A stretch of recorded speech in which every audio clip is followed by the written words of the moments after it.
세팅만 하고 이제 시작할 테니까. 저 기다린 거예요? 아니 그게 아니라 이게 장비 약간 요 준비 때문에 네. 요거 조금 어쩔 수 없이 조금씩 늦춰지고 있던 와중에 타이밍이 좋게 또 민정이 왔어요. 오신다고 다들 고생 많으셨어요. 네, 와줘서 감사합니다. 진짜 저는 일단 민정 한 명만 온다고 그랬었는데 그래서 한 명만 가지고 이제 아티스트 토크 진행할 줄 알았거든요. 근데 이렇게 와주셔서 저는 또 분위기가 괜찮네요. 감사합니다. 수현님이랑 같이 온 거예요? 저는 이 친구. 그래서 그럼 아티스트 토크를 지금부터 진행해 보도록 하겠습니다. 와, 와주신 모든 분들 감사드립니다. 그리고 자리 마련해 주신 분도 네 관장님도 매우 감사드립니다. 감사합니다. 그래서 이제 제 아티스트 토크는 흐름이 어떻게 진행될 거냐면 이제 제 전시했던 작품들을 한번 쭉 설명을 대략적으로 하고 그 다음에 이제 제 작업 과정이 대부분 어떤 과정을 거쳐서 이제 제작이 되는지 한번 쭉 설명을 해드리고요. 그 다음에 이제 제 작품권이나 작품 세계에 대해서 좀 더 말씀을 드리고 Q&A 시간을 가질 예정입니다. 괜찮겠죠? 네. 네, 그래서 한번 진행해 보도록 하겠습니다.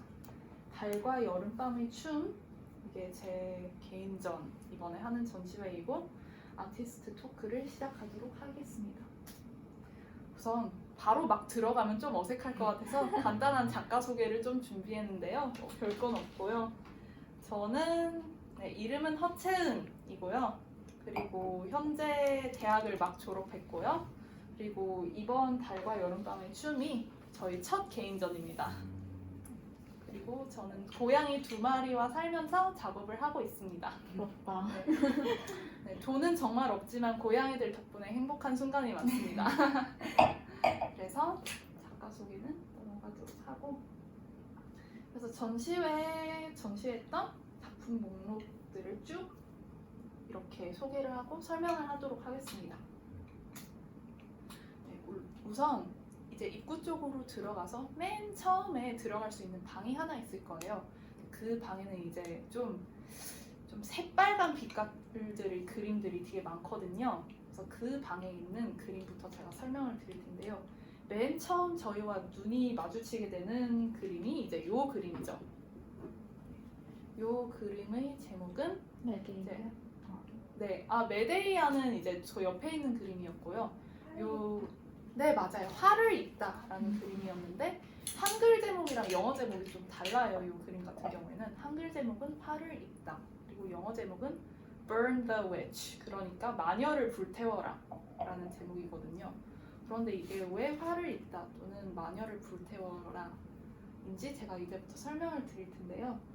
요것의 그러니까 주제를 하나로 압축하라고 하면은 오리엔탈리즘에 대한 비판이라고 할 수 있어요. 오리엔탈리즘에 대해서 혹시 아시거나 들어보신 거 있으세요? 동양에 대한 서양 세계의 편견? 네, 맞아요. 그 편견이나 좀 판타지 같은 거죠. 그러니까 실제로는 우리가 뭐 이런 모습이 아닌데 자기들 멋대로 환상을 품고 그런 식으로 대상화해서 그렇게 좀 허구의 것을 실제처럼 자기들이 멋대로 생각을 하는 거죠. 그래서 그런 오리엔탈리즘에 대한 비판을 좀 하고 싶었어요. 일단은 왜냐하면 이 그림에 보이는 것처럼 보면은 요 빨간색 배경에 막 뭐 꽃무늬 같기도 하고 뭐 다른 뭐 불교 미술에서 온 무늬 같기도 하고 뭐 용무늬 같기도 하고 항무늬 같기도 한 그런 문양들을 되게 정확히 식별은 안 되면서 그래도 대충 슬며시 연상은 되도록 제가 그려놨거든요. 그런데 이게 바로 딱 오리엔탈리즘적인 그런 이미지인 거죠. 그러니까 제가 외국인 친구들도 많이 좀 만나봤고 이제 대중매체 미디어에서 이제 서양인들이 만든 그런 매체에서 저희 모습이 어떻게 표출되는지 이제 좀 볼 수 있잖아요. 그런데 대충 빨간 배경에 이런 꽃무늬 좀 넣어놓고 이런 무늬 좀 넣어놓으면은 그냥 대충 동양의 것, 중국의 것, 아시안 어쩌고 저쩌고 이렇게 생각을 하더라고요. 그래서 실제 저희 역사나 문화나 이런 것에 기반해서 고증이 확실히 된 것도 아니고 현대 문명의 일부인 현재를 살아가는 우리의 모습과는 너무 괴리감이 큰데 근데 이거를 자신들은 실제로 우리가 이렇다고 멋대로 생각하고 멋대로 평가하고 판단하는 거죠. 그래서 우리의 개개인의 인격을 보지도 않고 어떤 이런 자신들의 편견으로 인해서 형성된 이런 문화적인 어떤 틀에 그냥 속한 사람으로서 그냥 평가를 하다 보니까 저희는 이제 한 사람의 개개인의 고유의 정체성을 가진 인격으로 평가받지 못하고 이렇게 이 사람들이 만들어 놓은 이런 시뻘건 것들이 화를 입는 것처럼 그래서 뒤에 배경이랑 좀 구분도 확실하지 않은 것처럼 이렇게 저희 정체성이 흐려지는 모습을 좀 표현을 하려고 이렇게 빨갛게 좀 이렇게 붓질을 이렇게 많이 문양을 정확하게 이렇게 윤곽 또렷하게 그리지 않고 뭉개가면서 좀 그렸어요. 그런 의미가 있고 또 요게 화를 입다와 또 마녀를 불태워라잖아요. 근데 마녀를 불태워라라는 이유가 요게 제 졸업 작품이거든요. 그래서 작년에 이거 작품을 제작을 했어요.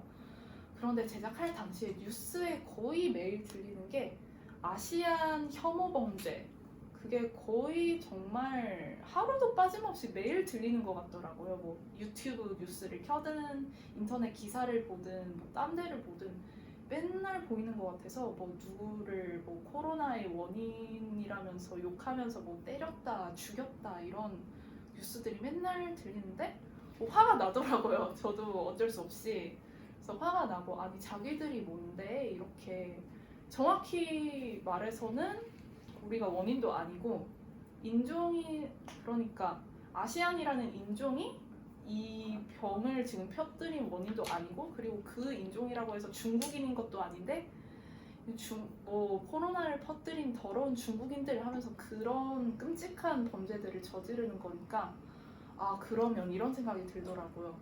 서양에서 옛날에 중세 근대 시절에 하던 그 마녀 사냥 있잖아요. 그러니까 모든 재앙의 원인을 정말 아무 관련 없고 그런 원인이랑 아무 상관없는 사람을 잡아다가 그냥 원인이라고 그냥 산채로 불태우고 그랬잖아요. 그래서 결국 과거에 했던 짓을 똑같이 하고 싶은 건가? 그러니까 우리를 그냥 싹 다 잡아서 그냥 죄 없는 사람들을 싹 다 잡아서 이렇게 마녀 사냥하듯이 불태우고 싶은 건가? 하는 생각이 들어서 이렇게 좀 빨갛게 불태우듯이 가운데에 마치 화염대에 서 있고 불타고 있는 듯이 이런 형상을 그렸어요. 그런데 이제 인물의 표정을 보면 알 거예요. 제 그림에 나오는 이런 피해자 포지션의 사람들은 절대로 가련하거나 절대로 불쌍하고 절대로 정말 처연한 그런 피해자의 모습이 아닙니다. 오히려 자신을 이렇게 만든 사람들을 이렇게 좀 분노의 시선을 담은 그런 눈길로 이렇게 쏘아보는 거죠. 노려보는 거죠. 마치 너희가 한 짓의 대가를 너희는 언젠가 돌려받을 것이다 하는 것처럼요. 그리고 요게 또 그런 의미를 한층 더 담은 이유가 요게 캐리라는 영화의 레퍼런스거든요. 스티븐 킹 소설 원작으로 한 캐리라는 영화를 몇 분이나 아실지는 모르겠어요. 그런데 그 캐리에서 보면은 캐리가 이제 좀 초능력, 이능력을 가지고 있고 그런 소녀인데 너무 불행한 가정에서 학대받으면서 살고 학교에서도 막달을 많이 당해요. 그렇지만 자기가 다니는 고등학교 무도회에서 한 번의 좀 인생에서 정말 행복할 만한 순간을 맞이하는데 그래서 무대 위에서 꽃다발을 봤는데 캐리를 골탕 먹이려던 사람들이 또 위에서 돼지피를 부어버린 거죠. 그래서 빨간 게 막 위에서 쏟아져 내려오면서 캐리가 막 시뻘겋게 다 뒤집었어요.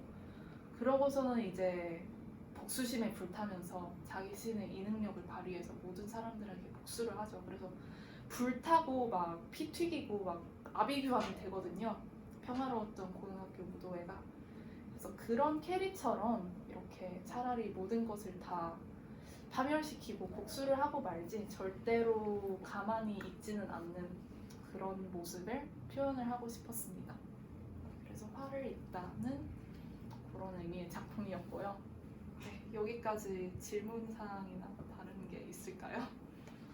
이게 한글 제목은 화를 입다인데 네. 영어 원제는 마녀를 불태워라 하잖아요. 네. 근데 옛날에 서양 시대에서는 이제 저 마녀가 절에서 우리 마을에 피해가 있었다라는 식으로 몰아가서 마녀를 불태웠지만 그 마녀로 지목당한 사람 입장에서는 자신이 정말 황당하고 당황스러운 이유로 화를 입은 거니까 그쵸. 그런 거를 되게 이 제목을 이렇게 따로 짓는 게 되게 그런 상황을 정말 잘 나타난 것 같아요.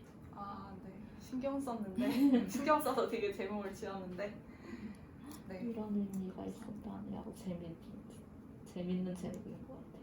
아, 네. 감사합니다. 더 다른 질문 없으면 다른 작품으로 넘어가 볼까요, 한번?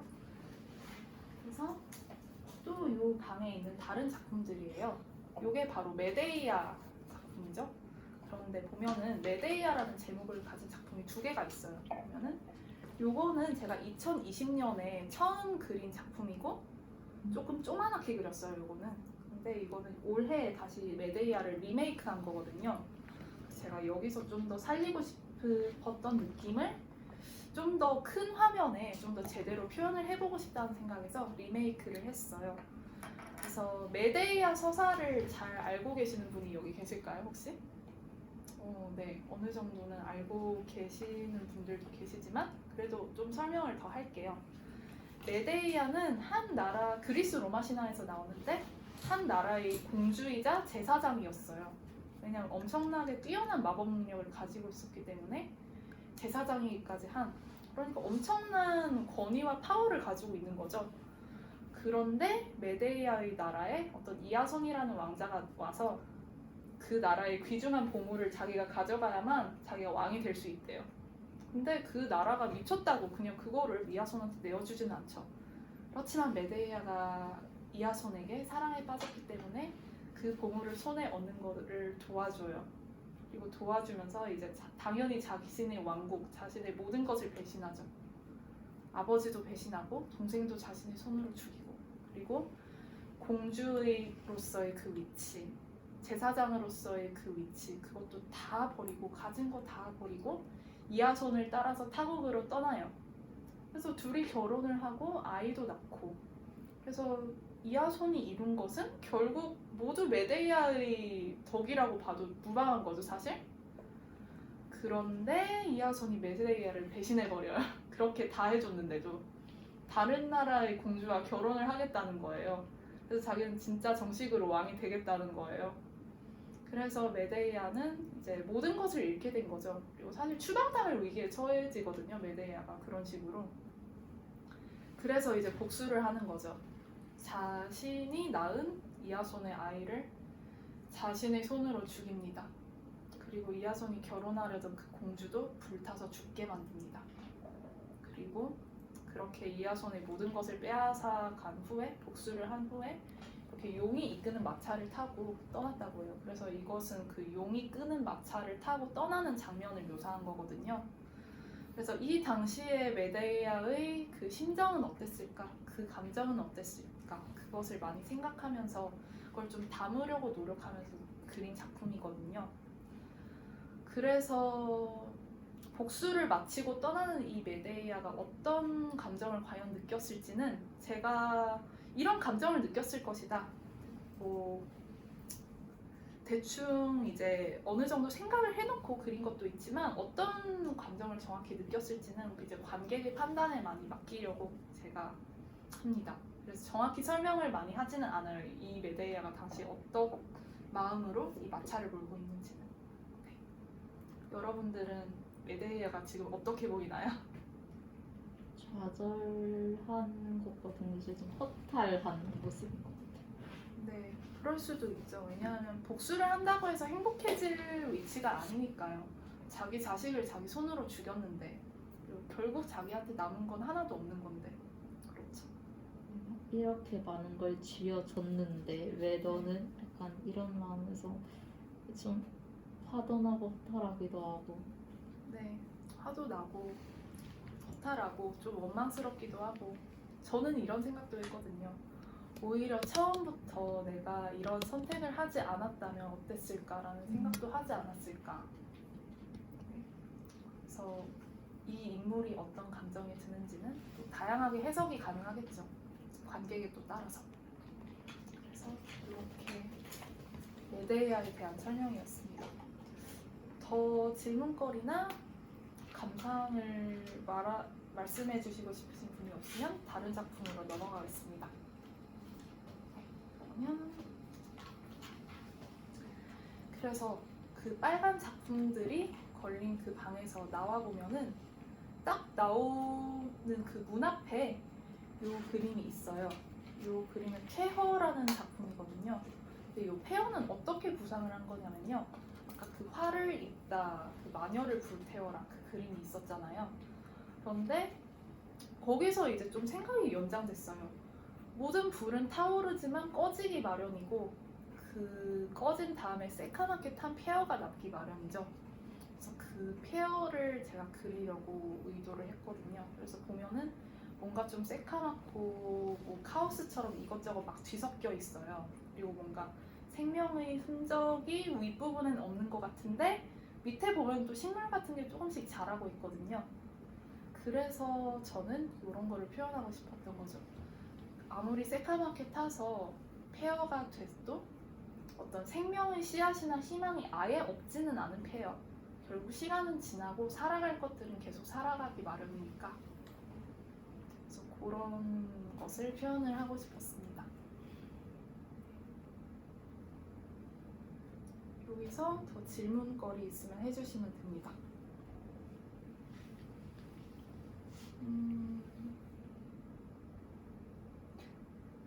그 사람이나 동물이 있는 걸로 표현할 수도 있는데 굳이 식물로 표현하시는 분이에요 혹시? 일단 설명하자면 조금 복잡 심오할 수도 있는데요. 일단 사람이나 동물보다 사람이나 동물이라는 생명이 피어나기에는 일단 식물보다는 좀 더 많은 에너지가 필요하더라고요. 그래서 이런 폐허에서 가장 먼저 돋아나는 생명은 결국 식물이더라고요. 그래서 식물이 돋아나서 어떻게 풀밭이나 숲이 형성된 이후에야 거기 동물들이 살게 되고 그리고 사람들이 또 그 위에 털을 꾸리게 되고 이렇더라고요. 그래서 저는 좀 생명의 가장 좀 어떻게 보면 근본적인 그런 단위라고 해야 되나? 좀 생명의 가장 근본적이고 기초적인 형태가 어떻게 보면 식물이 아닌가라는 생각을 좀 가지고 있어서 제가 식물을 여기 넣은 것 같아요. 실제로 제가 식물들을 엄청 좋아하기도 하거든요. 뭐 꽃이나 풀 같은 거 관찰하는 거 엄청 좋아하고요. 길 가다가 제가 좀 좋아하는 모양의 풀을 보면은 반드시 사진을 찍어야 되고요. 좀 그런 게 있어요. 그래서 여기 식물을 넣었습니다. 네. 그래서 정말 좋은 질문이었어요. 그런 질문을 하신 분이 지금 한 번도 없었거든요. 그래서 신선하고 좋은 질문이었습니다. 그리고 다음 작품으로 그럼 넘어가 볼게요. 폐허가 입구에 들어가서 딱 보면은 그러니까 들어가는 사람 입장에 오른쪽에 있고 이제 왼쪽 통로에 요 미노타우루스 시리즈가 있거든요. 지금 화면에는 2개가 떠 있지만 바로 옆에 또 3번째 또 미노타우루스 작품이 있어요. 그래서 요 3개가 미노타우루스 시리즈예요. 그래서 이것도 역시 그리스 로마 신화에 나오는 미노타우루스라는 이 생명체 존재를 주제로 한 그림이죠. 그런데 저는 조금 미디어에 표출되는 그런 미노타우루스의 모습과는 좀 다른 해석을 하고 싶었어요. 그냥 대중매체에 많이 미노타우루스가 진짜 막 우락부락하고 근육 엄청 많고 사납고 포악하고 그런 좀 괴물로 나오잖아요.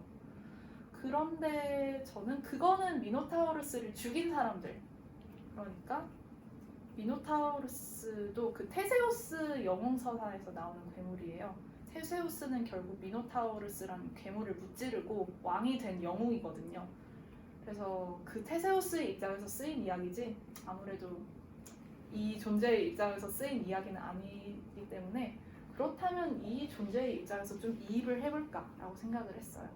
그런데 미노타우루스는 생각해보면은 자신의 의지로 이렇게 소의 머리를 달고 태어난 건 아니거든요. 그러니까 신의 노여움을 산 그 인간이 아이를 낳았는데 이렇게 나온 거죠.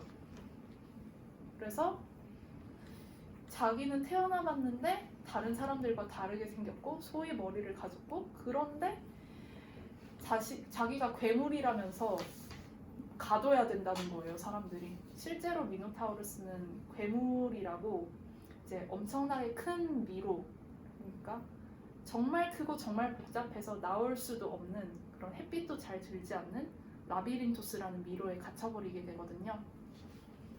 그래서 갑자기 태어나봤는데 자기가 괴물이라고 햇빛도 들지 않는 곳에서 갇혀서 영영 못 나오는 미노타우루스. 그러다가 이제 영웅의 칼을 맞아서 죽는 미노타우루스. 그 입장에서 생각해보면 저는 그렇게 우락부락한 근육이 있는 모습보다는 제대로 햇빛도 못 받고 제대로 된 생활을 하지 못해서 어둠 속에서 정말 왜소하고 앙상한 그런 모습을 상상했어요. 눈도 보면은 좀 되게 침침해 보이거든요. 초점이 없어 보이고 그냥 빛이라는 것을 좀 아무래도 접할 기회가 많지 않았기 때문에. 그리고 사실 이런 상태에서는 이제 미노타우루스는 계속 이 옆에 있는 그림처럼 미궁을 계속 떠돌았겠죠. 그 위로를. 근데 그것은 자신이 살아있기 때문이 아니라 그냥 죽지 않았기 때문에 그냥 계속 이렇게 떠돌았던 거겠죠. 그래서 정말 끝이 없는 듯한 미로를 이렇게 그냥 계속 떠돌고 떠도는 미노타우루스의 모습을 이렇게 그렸고요. 세 번째 그림은 이제 미노타우루스의 죽음이에요. 이게 조금 순서가 있거든요. 첫 번째 그림이 뭔가 이 존재의 탄생 같은 느낌이고, 두 번째가 이 계속 위로를 떠도는 삶 같은 느낌이고, 세 번째가 이제 드디어 이 삶의 끝, 죽음이거든요. 미노타우루스가 이제 영웅에게 죽은 모습을 표현한 건데요. 최대한 저는 고통스러운 죽음이 아니라 매우 평온하게 좀 잠에 드는 듯한 그런 모습으로 묘사를 하려고 했어요. 왜냐하면 어떻게 보면은 미노타우루스 입장에서 이 미로에서 벗어날 수 있는 방법은 오로지 죽음이었을 수밖에 없을 수도 있거든요. 비로소 죽음으로써 이 미로에서 벗어나게 되면은 오히려 좀 편안함을 느꼈을 수도 있지 않을까, 그런 생각도 하였고요. 그리고 또 좀 관객들 입장에서 좀 이런 생각을 해보게 하고 싶었던 것도 있어요. 미노타우루스는 살고 싶어 했을까? 아니면 죽고 싶어 했을까? 왜냐하면 이렇게 사는 게 사실 정말 행복이라는 것을 느끼기가 정말 어려운 환경이잖아요. 그래서 정말 사는 게 아닌 것 같은데? 그래서 죽고 싶어 했을까? 아니면은 영웅의 칼에 이렇게 맞아서 죽는 순간에도 그래도 나는 살고 싶다라고 생각을 했을까? 그런 고민을 좀 관객에게 좀 해보게 하고 싶었어요. 이 미노타우루스를 죽인 영웅의 입장에서가 아니라 정말로 이 존재의 입장에서. 그래서 제가 그 질문을 관객분들한테 사실 많이 드렸거든요. 살고 싶어 했을까? 아니면 죽고 싶어 했을까? 그런데 살고 싶어 했을 거라는 답변이 더 많더라고요. 그래도 살아서 빛을 좀 보고 싶어 했지 않았을까? 이 영웅이 이 미로를 열고 들어올 때 그 새어들어온 빛을 보고 그래도 그 빛으로 나가서 살고 싶어 하지 않았을까? 그런 말씀을 많이 해주시더라고요. 그리고 저도 미노타우루스가 좀 살고 싶어 했을 거라는 생각으로 기울 때가 있어요. 왜냐하면 이 상황에서도 자살을 하지 않았잖아요. 자살을 하지 않고 누군가 와서 죽일 때까지 계속 있었던 거죠. 자살을 하지 않고 아무리 고통스럽고 공허해도. 그래서 그런 의미를 담은 작품이었습니다.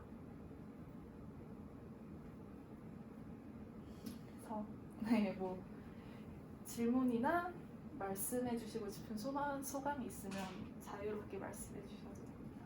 이거는 죽은 이유가 아니라 죽음을 직감하는 순간을 그려서 죽음일 거예요. 사실 저는 죽은 이후를 그린 건데요. 그렇게 보시는 분들도 계셨어요. 좀 죽음을 직감하고 그러니까 자신의 운명을 직감하고 이렇게 순순히 받아들이는 모습으로 보시는 분들도 계시더라고요. 그런데 그 해석도 저는 정말 마음에 들었고요. 그리고 제가 이거를 특별히 뭐 죽음의 직전이다, 직후다 이렇게 정해놓지 않고 관객분들에게 자유롭게 개인적인 해석으로 이렇게 받아들일 수 있도록 하기 때문에 네, 그 해석도 맞습니다. 일반적으로 죽은 모습이라고 하면 보통은 누워 있잖아요. 네, 그렇죠. 근데 이렇게 서 있는 모습으로 혹시 그리신 이유가 있으세요? 아, 제 생각에는 이게 서 있다기보다는 이렇게 벽에 이렇게 아, 기댄 이런 모습이거든요. 이렇게 시체가 이렇게 벽에 이렇게 기대서 앉아 있는 모습. 네, 그런 모습을 그린 건데 뭐 어떻게 보면 그렇게 볼 수도 있겠네요. 네, 그 해석도 매우 좁은 해석이라고 저는 생각합니다. 저는 이렇게 서서 죽었지만 영혼으로라도 좀 바깥 세상을 궁금했을 것 같아요. 그래서 좀 이렇게 돌아다니고 싶어 했을 것 같아요. 네, 그렇겠죠. 아무래도 사후 세계가 있고 영혼이라는 게 있다면 그것이 바로 미노타우루스가 바라는 것이었을 수도 있죠. 진짜 밖에 한번 나가보는 것. 네. 감정이입을 매우 잘해주셨군요. 저는 되게 재밌게 느낀 게 네, 그게 미노사우루스가 네. 저희는 어렸을 때부터 사파로 접하잖아요. 네, 되게 유명한 이야기라 가지고. 그런데 이게 너무 이제 그 지금 그리신 모습이 더 맞는 것 같아서 너무 아, 그 점이 너무 재밌어요. 방금 제 해석이 마음에 들었다는 뜻으로 받아들이겠습니다. 감사합니다. 그래서 저희 불행한 미노타우루스의 이야기에서 이제 넘어가서 다른 작품을 한번 또 보겠습니다. 자, 이것은 카니발 시리즈예요. 좀 시리즈로 이것도 3개 연작으로 제작한 거고 다 제목이 카니발이거든요. 근데 왜 카니발이냐면 이것은 산자들의 카니발이 아니라 죽은 자들의 카니발이에요. 그래서 가운데 그림을 보면은 오른쪽 부분에 이제 살아있는 사람이 있고 요 죽은 자들이 카니발 행진을 하면서 조우하는 광경을 볼 수 있어요. 그래서 이제 죽은 자들이 카니발인데 왜 제가 죽은 자들이 카니발을 그렸냐 하면은 좀 제가 좀 유령이나 사후세계 이런 데 관심이 좀 되게 많거든요. 좀 그 점이 저는 되게 흥미로웠던 것 같아요. 한국, 중국, 일본을 제외하고도 정말 세계의 어떤 나라, 어떤 문화권에도 이승에서 하고 싶은 걸 다 못하고 죽었기 때문에 미련을 품고 이렇게 계속 살아있는 사람들이 세계에서 떠도는 이런 유령들, 이런 영혼들의 얘기가 정말 동서고금을 막론하고 그냥 다 있잖아요. 그래서 정말 보편적이고 원형적인 얘기가 어떻게 보면 귀신 이야기인데 저는 그렇게 생각했어요. 그런 존재들이 동서고금을 막론하고 이렇게 많았다는 것은 그만큼 사람들에게 삶이 많이 잔인할 수도 있었다는 거고 많이 고통스럽고 많이 슬프게 살다가 자신이 원하는 것을 다 못 이루고 간 사람들이 정말 많았다는 거고 그렇기 때문에 아직 이승의 미련이 남아서 저희가 아까 얘기했던 미노타우루스 얘기에서도 아마도 죽어서도 좀 밖으로 나와서 산자들이 세상을 좀 보고 싶어 할 거라고 저희가 생각을 했잖아요. 그래서 그것처럼 정말 그렇게 슬프게 살다가 죽어간 사람들이 많다는 게 아닐까라는 저는 생각을 했거든요. 그래서 그 존재들에 대한 얘기를 좀 하고 싶었어요. 그래서 그 존재들은 이승에서 떠들면서 뭘 원할까? 뭐가 하고 싶을까? 라고 생각을 했는데 저는 개인적으로 좀 이렇게 생각했거든요. 아마 각가지 자신이 원하는 모습으로 꾸미고 그러니까 자신이 원하는 옷을 입고 평소에는 하지 않는 장식 같은 것도 막 달고 나와서 살아 생전에는 즐기지 못했던 그런 퍼레이드, 카니발 퍼레이드를 마음껏 즐기고 싶어 하지 않을까.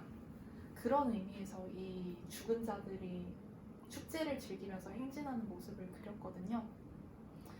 일단 카니발의 유래를 찾아보면은 그게 좀 이런 의미가 있더라고요. 이제 빈부 계급 상관없이 모든 사람들이 나와서 즐기는 축제. 그리고 어떤 그런 축제를 즐김으로써 자신들이 평소에 가지고 있던 그런 고난과 슬픔, 고통 같은 것을 승화하고, 그리고 평소에는 하지 못했던 그런 얘기들, 뭐 사회풍자적인 내용이라던가 아니면 자기 자신이 원하는 이런 모습을 막 표출한다던가 이런 화려한 옷을 막 입고 나와서 그런 게 카니발의 유래라고 하더라고요. 그리고 그런 축제는 그 카니발이라는 명칭을 쓰는 서양 이외에도 다른 문화권에도 많이 좀 존재를 하는 편이고요.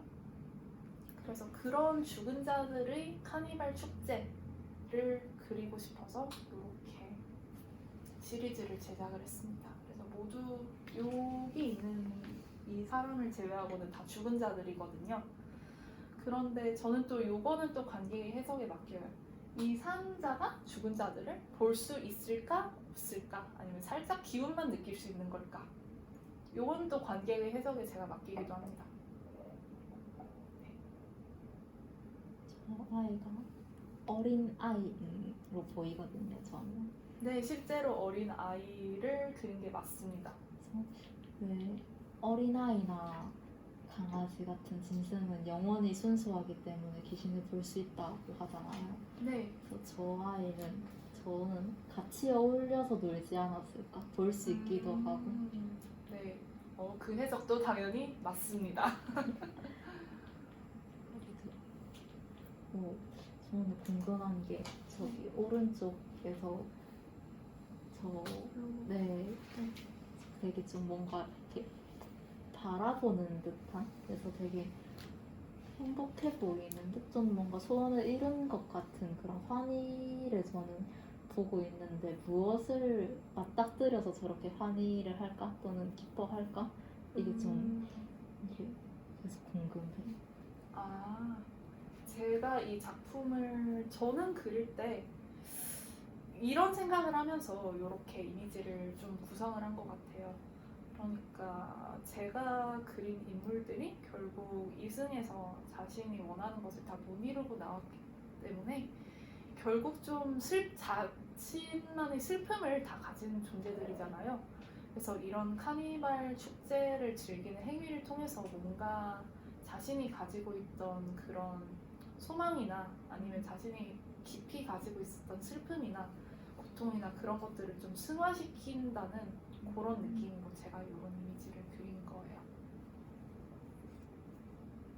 두 번째 그림은 어디로 가는 행동을? 그것은 여기서 나온 인물들만이 아는 것으로.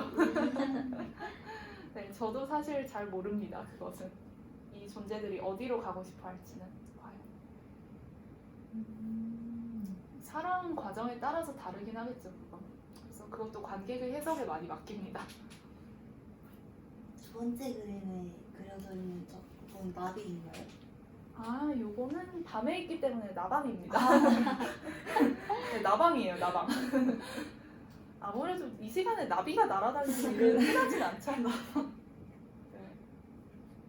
좀 나방도 좀 제가 일부러 그린 게 있어요. 왜냐하면 나방이 일단 밤에 많이 날아다니고, 그리고 이런 빛이 있는 곳에도 모여들기도 하고, 그리고 좀 저는 나방에 대한 어느 정도의 인식도 조금은 비틀고는 싶었을지도 몰라요. 왜냐하면 되게 좀 저희가 나비는 좀 예쁘다, 그런 나방은 좀 소름 끼쳐, 막 하면서 되게 거부감 있는 분들 되게 많잖아요.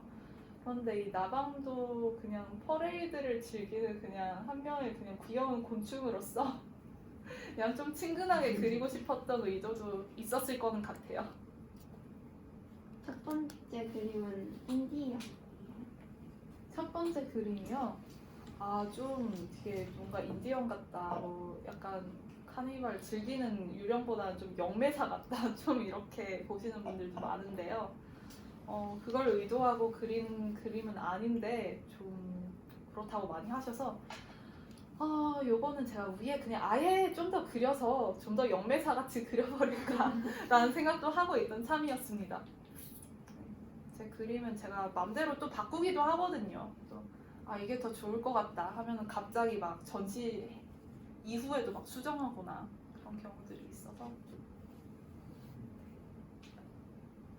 그러면 다음 작품으로 한번 넘어가 볼까요? 네.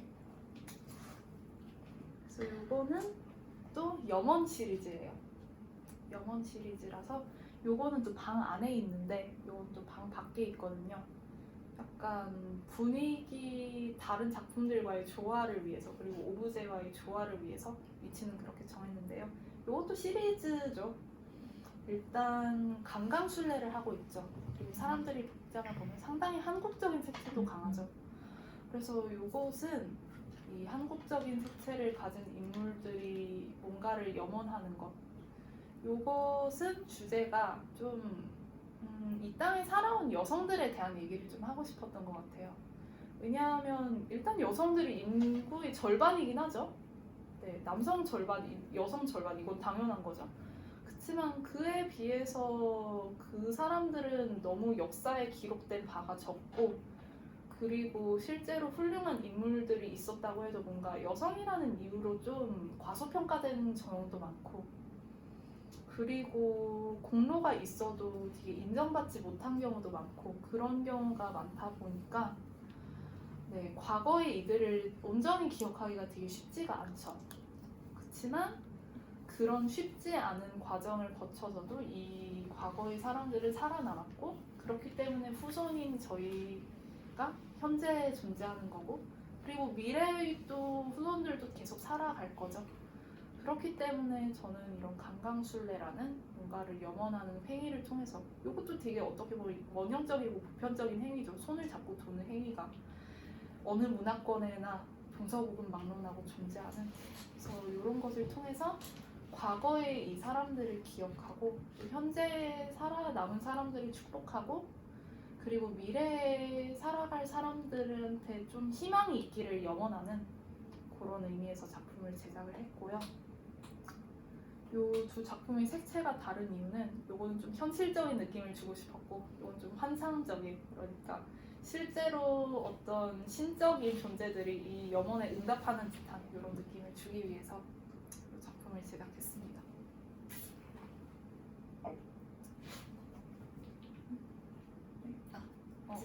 네네네.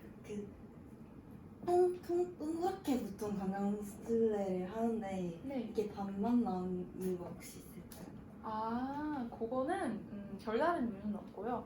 저희가 이렇게 위에서 보면 이 동그랗게 온전한 게 보이는데 옆에서 보면 그냥 사람들이 이렇게 줄지어져 있는 것만 보이잖아요. 그래서 이거는 위에서 이렇게 부관법처럼 본 게 아니라 옆에서 본 거기 때문에 이런 겁니다. 단순합니다. 그냥 이렇게 보이니까. 색깔이 되게 손잡고 네. 좀 하다 보니까 그런 색감이 나오는데 또 그게 보기에 괜찮더라고요. 제가 보기에. 그래서 이런 색감 너무 좋아해서 네. 이 색감 좋아하시는 분들이 꽤 많았어요. 혹시 이 네. 여기 있는 이분이요. 네.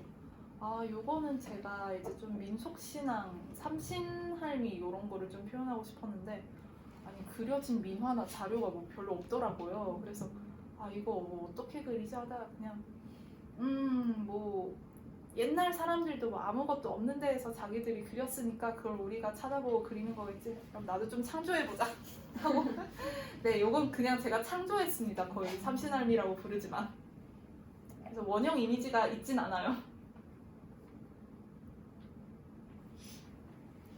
이거 혹시 와인 더 드실 분 따라드릴게.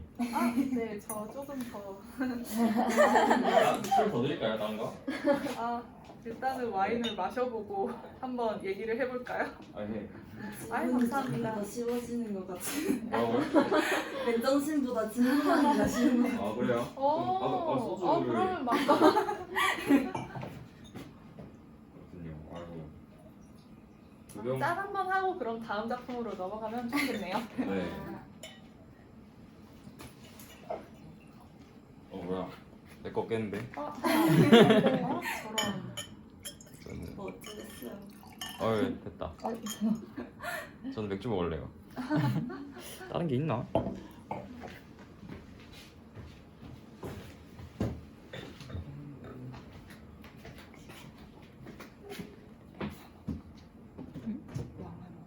항상 수업 시간이나 그럴 때 질문은 많이 하는데 아, 질문을 하기까지 맞아. 혼자 내적 갈등이 아. 되게 많은 스타일. 근데 절대 안 하진 못하는 호기심이 너무 많아서 돈이 하긴 하는데 힘들게 하는 거. 아이 저뭐 끝나고 인스타로 질문해 너무 주셔도 없어. 저는 답변을 드릴 수 있어요. 이거 되게 네. 붕 떨어져서 강서를 하는 저곳이 되게 좀 붕 떨어진? 네. 좀 되게 좀 인간은 아니죠. 초록병이 아 술이 없어가지고 맥주는 갈아 먹어야겠어요. 네. 그래서 아까 이 친구가 내가 물어봤던 게 무슨 염원을 빌고 있을까 했더니 이 친구가 집에 가려고 하는 염원을 하고 있지 않을까 했었거든요. 그때 딱 느꼈던 게 되게 좀 내몰린 사람들 같다? 아 내몰린 사람들. 네, 바깥으로 외곽으로 그런 내몰린 사람들이 같이 손잡고 졸고 있는 것 같다. 그래서 안전한 공간, 집으로 가고 싶은 게 아닌가라는 느낌이 좀 들었던 것 같아요. 아 그렇게도 보셨군요. 재밌는 해석입니다. 저는 약간 좀 저는 작품이 뭐든 좀 열린 결말 같은 작품들이 많아요. 네, 어느 정도는 정해져 있는데 결말은 열려 있는 그런 영화 같은 작품들이 많아서 무슨 해석이든 다 좋습니다. 저희 짱 할까요? 네. 오, 소리가. 아우 너무 잘 들어주고 계셔서. 말씀 너무 잘하시지 않아요? 그래가지고 그런가요? 네. 저 되게 긴장했어요. 말 헛나올까봐. 저도 딱 발표 그렇게만 할 수 있으면 네, 그러면 짠도 했으니 다음 작품으로 넘어가 볼게요. 이제 이 방으로 나와서 거실로 들어서면은 이제 가장 존재감이 크게 뿜어내는 작품이 요 큰 작품이죠. 요것도 제 졸업 작품이거든요. 아까 그 화를 읽다 그것과 같이. 근데 요것은 제목이 죄와 벌 그리고 사랑에 관하여 라는 작품인데요. 요거는 저는 이제 신화와 종교에 관련된 얘기들을 보다시피 상당히 좋아하죠. 저는 무신론자인데도 신화와 종교는 매우 좋아합니다. 너무 흥미롭거든요. 그래서 요거는 어떤 작품이냐면 성경에 나오는 그 창조 신화를 좀 재해석하고 제 방식으로 비튼 거예요. 그래서 유대 신화에서 파생된 그 종교들을 보면은 대부분 원형이 이렇죠. 이브라는 최초의 여성을 뱀이 유혹해서 선악과를 먹게 되고 그 다음에 이제 인류가 에덴 동산에서 쫓겨나서 고난의 길을 겪게 되고 그러니까 이브가 원죄의 근원이다. 최초의 여성이 원죄의 근원이다. 이게 이야기의 원형이죠. 그래서 유대 신화에서 파생된 그 종교들에는 여성에 대한 부정적인 시선이 상당히 많이 존재를 했었죠. 과거부터. 그런데 요 신화만 딱 봐도 현대인 입장에선 좀 불합리하고 좀 부당한 측면이 많죠. 왜냐하면 인간이란 뭐 성별에 관계없이 반드시 호기심이 있고 반드시 이 선악과가 상징하는 지혜와 사리 분별력을 갈구하기 마련인데 그런데 이걸 원했다고 사람을 이렇게 죄악시하고 막 이렇게 하는 거는 좀 불합리하기는 하잖아요. 많은 현대인들이 아마 이걸 보고 그렇게 생각할 거예요. 약간 다들 이렇게 많이 얘기를 하시죠. 아니 여기 놓아놓고 먹지 말라고 하면 차라리 여기 놓지를 말든가 약간 이렇게. 그래서 저는 요거를 좀 비틀고 싶었어요. 그래서 요 불합리한 거 요거를 어떻게 좀 새롭게 비틀어서 새로운 의미를 창출할 수 있을까 라는 생각을 했는데 릴리트의 존재를 알게 됐어요. 릴리트가 누구냐면 사실 이분은 이 릴리트라는 첫 번째 정말 최초의 여성 이후에 창조된 또 다른 여성이래요. 그래서 릴리트가 아담의 첫 번째 아내였다고 해요. 첫 번째 아내였는데 이 릴리트라는 여성은 매우 독립적이고 진취적인 성향을 가진 여성이었나 봐요. 아담의 말을 듣지 않고 하나님의 말도 듣지 않아서, 그러니까 복종과 순응을 거부했기 때문에 에덴 동산에서 쫓겨난다고 해요. 그래서 쫓겨나서 타락해서 악마가 되었다, 이런 얘기가 존재를 하는데, 근데 또 거기 덧붙여서 이런 얘기도 있더라고요. 그 악마가 이 뱀으로 돌아와서 이브를 유혹해서 또 순진한 이 둘째 부인까지 타락시켜버렸다. 그러니까 뭐 좀 막장 스토리스러운 좀 이런 얘기가 존재를 하는 거죠. 그래서 이거를 알게 되니까 여기에 대한 좀 새로운 해석을 하고 싶더라고요. 일단 그 원형에서는 이브와 릴리트, 그러니까 이브와 뱀이 좀 서로 좀 대립하는 관계죠. 적대적인 관계이고, 그런데 저는 그렇게 해석하고 싶지 않았어요. 왜냐하면 릴리트가 그런 복종과 순응을 거부해서 이렇게 쫓겨나온 입장에서 자기가 쫓겨났더니 다른 자기의 대체품을 만들어서 갖다 놓은 거잖아요. 이번엔 복종이랑 순응하라고 말 잘 들을 것 같은 사람을 또 갖다 놔서 대체품으로 만들어 놓은 거니까, 릴리트 같은 사람이라면 이브가 그렇게 살아가기를 원치 않을 것 같았거든요, 제 생각에는. 그래서 그렇다면 이 둘은 적대적인 관계가 아니라 어떤 관계인가 생각을 했을 때 서로 연대하는 장면을 좀 표현하고 싶었어요. 그래서 릴리트가 이브에게 자신의 얘기를 하고, 나는 복종과 순응을 거부해서 이렇게 쫓겨났다. 너는 어떻게 이렇게 계속 살아갈 것이냐 라고 이렇게 얘기를 하고, 이브가 스스로 그렇다면 저도 복종과 순응을 거부하겠습니다 하고 선악과를 릴리트에게서 이렇게 자신의 의지로 전달받는 이 장면을 저는 표현을 한 거죠. 그래서 원래처럼 뭐 어리석거나 유약하거나 유혹에 넘어가서 이렇게 선악과를 택하지 않습니다. 자신의 의지로 지혜와 사리분별력을 원하기 때문에 영원히 이렇게 시키는 대로만 살고 싶지는 않기 때문에 어떤 복종과 순응을 거부하고 저항하는 의미에서, 그리고 자신의 이전에 이렇게 좀 이렇게 핍박을 받았던 다른 여성과 연대하는 의미에서 이 작품을 그리게 되었습니다. 좋아요. 마음에 들으셨나 보네요. 저도 항상 그걸 들을 때마다 화장실. 유혹 당하는 게 굳이 나쁜 건가? 그러니까 그렇죠?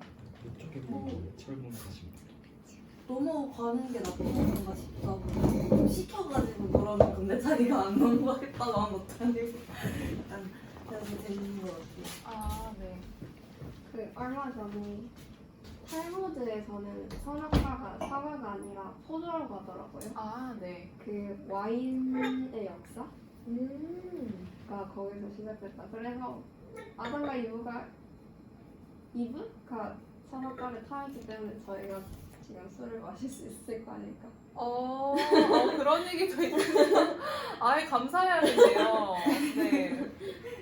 이제 술 마실 때 저희 이제 디오니소스 상 하나 놓고 이렇게 오 감사합니다 이런 술 하셔야겠네요 이제. 이 옆에는 말인가요? 아 옆에 그냥 에덴 동산에 뭐 보면 뭐 동식물 많았다고 하니까 요 동식물이 많았구나. 동식물들을 좀 요 분위기에 맞게 제가 좀 이미지를 구성을 했습니다. 특별한 의미가 많이 있지는 않아요. 처음에 봤을 때 메두사인 줄 알았어요. 그래서 아, 네. 메두사처럼 보는 사람도 되게 많아요. 다 돌로 변했는데 저 여자만 돌로 변하지 않아서 둘이 사랑하는 그런 건 줄 알았거든요. 그런 이미지로 보이기도 하는군요. 옆에 메두사 그림이 있었잖아요. 아, 네. 옆에 메두사가 또 있었죠. 그래서 네. 그렇다면 이제 두 분은 자리를 좀 비우셨지만 계속 진행해도 무리 없을까요? 괜찮을까요? 조금만 이따 할까요? 네, 그럼 조금만 휴식 시간 가졌다가 네. 다시 진행하도록 할까요? 네네 그렇게 네. 한 분 더 오시고 싶어 하시네요. 아, 그런가요? 네. 좋죠.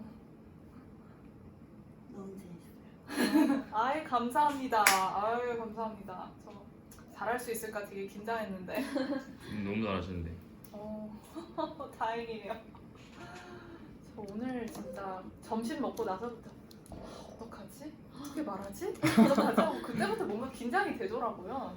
제가 이걸 해본 적이 없으니까 이런 자리를 사실 가져본 적이 없거든요. 아티스트 토크라는 이 슬로건을 걸고 일단 간판 걸고 이렇게 딱 공식적으로 초청해가지고 이렇게 하는 게 이거 저기 한번 미러링 한번 하기로 했어요. 1월이요? 네.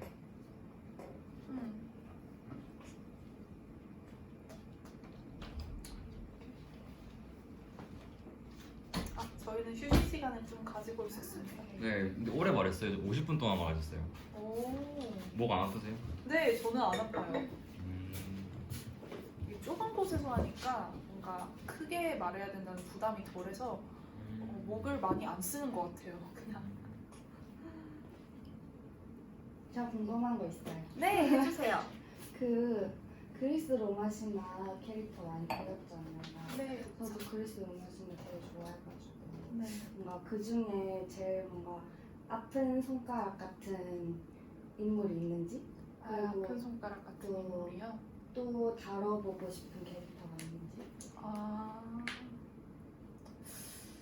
사실 제가 그린 모든 인물들이 저한테는 아픈 손가락이죠. 이제 일단은 스토리가 너무 슬프고 안타까운데 또 너무 많이 이제 사람들이 죄악시하기도 하고 그렇다고 또 보면은 그 인물들이 또 마냥 선하다고 할 수는 또 없을지도 몰라요. 그냥 일단 뭐 피해자라고 해서 모두가 천사가 아닌 것처럼 네, 피해자라고 해서 모두가 선하진 않고 피해자라고 해서 모두가 천사는 아닌데 그치만 일단 그 처하는 위치가 너무 안타깝잖아요. 그래서 그 위치에서 처한 상황에서 자기가 살기 위해서 할 수 있는 모든 것들은 다 하는데 그 과정에서 뭐 악한 일도 저지르고 뭐 이리저리 곤경에 빠지기도 하고 하는데 그냥 그 모든 것들이 저는 약간 좀 많이 안타까워 보였던 것 같아요. 그래서 사실 제가 그린 모두가 저한테는 어떤 방식으로든 아픈 손가락이죠.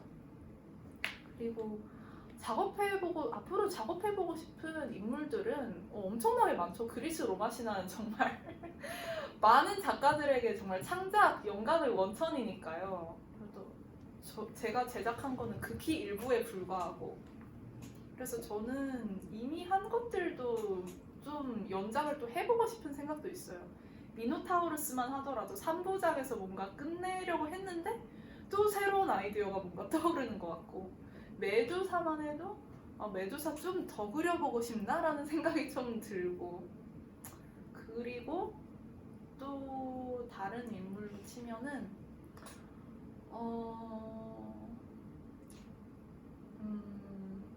그리스 로마 신화에 그려보고 싶은 인물들 되게 많죠. 앞으로도 일단은 키르케 한번 또 그려보고 싶더라고요. 키르케라는 인물 아시나요? 마녀가 아니에요. 변신시키는.